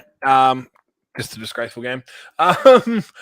And I think that's pretty much us. Like it's we got what 4 or 5 games left. Merseyside recovering onside kick though in their game 16-10. So that's just a 1-score game. Merseyside with the ball. Imagine if they got the win there, mate. I wouldn't be able to cope with you. Hilarious. Do we know what the final score was, or is there a final score with Portsmouth versus South Wales? It's still going. Dread's down to the punt at the South Wales 12 last time I heard. Connor Thomas with a reception from James Bigger, first half QB to second half QB, Knights 40-10. Knights recovery of the onside kick pending. I think that's just a joke. I don't know if they're actually ruling on that. I think he's just saying that the Knights are about to kick. No, I got it. Yeah, this is exactly. When I saw that, I actually thought that meant they kicked another one, and the refs were trying to figure out if they'd recovered it or not. I gathered it was just a tongue-in-cheek mention of it. Couldn't believe it for a second. I was losing my mind. But there is a few more games to come in. Yeah, cool. I think we're done. We need to see who's available next week, don't we? To do the last show. I don't think. I think I am. I don't think I'll be. Actually, well, we'll have training. Or we might not. They might give it the week off. I don't know. We'll see. So I think I will be. If I'm available, I'll be here. Or it might be one of them ones that I arrive a little bit late because I went to training in the morning. But, you never know. Cool. All right, mate. Well, enjoyed that. Should we wrap it up? I am Oz. That's Steve. Let's bring it forward a bit. There we go. That's Steve. We've been Gameday Live, brought to you by Sport Tank. Thank you everybody for tuning in today, where we've covered every topic under the fucking sun. We will hopefully see you next week in some capacity. Tibbs. Just some eyes. Hopefully see you in some capacity next week, be it myself and I don't know. Be it me and Steve, or I don't know, me and someone else maybe. But hopefully we'll be here for the last game of the week next week with no fucking forfeitures. Swindon, I swear to God. There's going to be one, at least one. If you pull out of the fucking game against North Ants. Look at your little sulky. Giving you a chance. I'm giving you a fucking chance. Don't you dare. Look at this. Don't you fucking do it. Oh, fuck him. Sulky Tebs. No, fuck him. Sulky Tebs. Don't care. He'll be right up there. He'll be right up there with Swindon if they both pull out. Fuck him. Thank you very much. I am Oz. That's Steve. We are Gameday Live, brought to you by Sport Tank. Take care, guys, and we'll hopefully see you next week. Yes.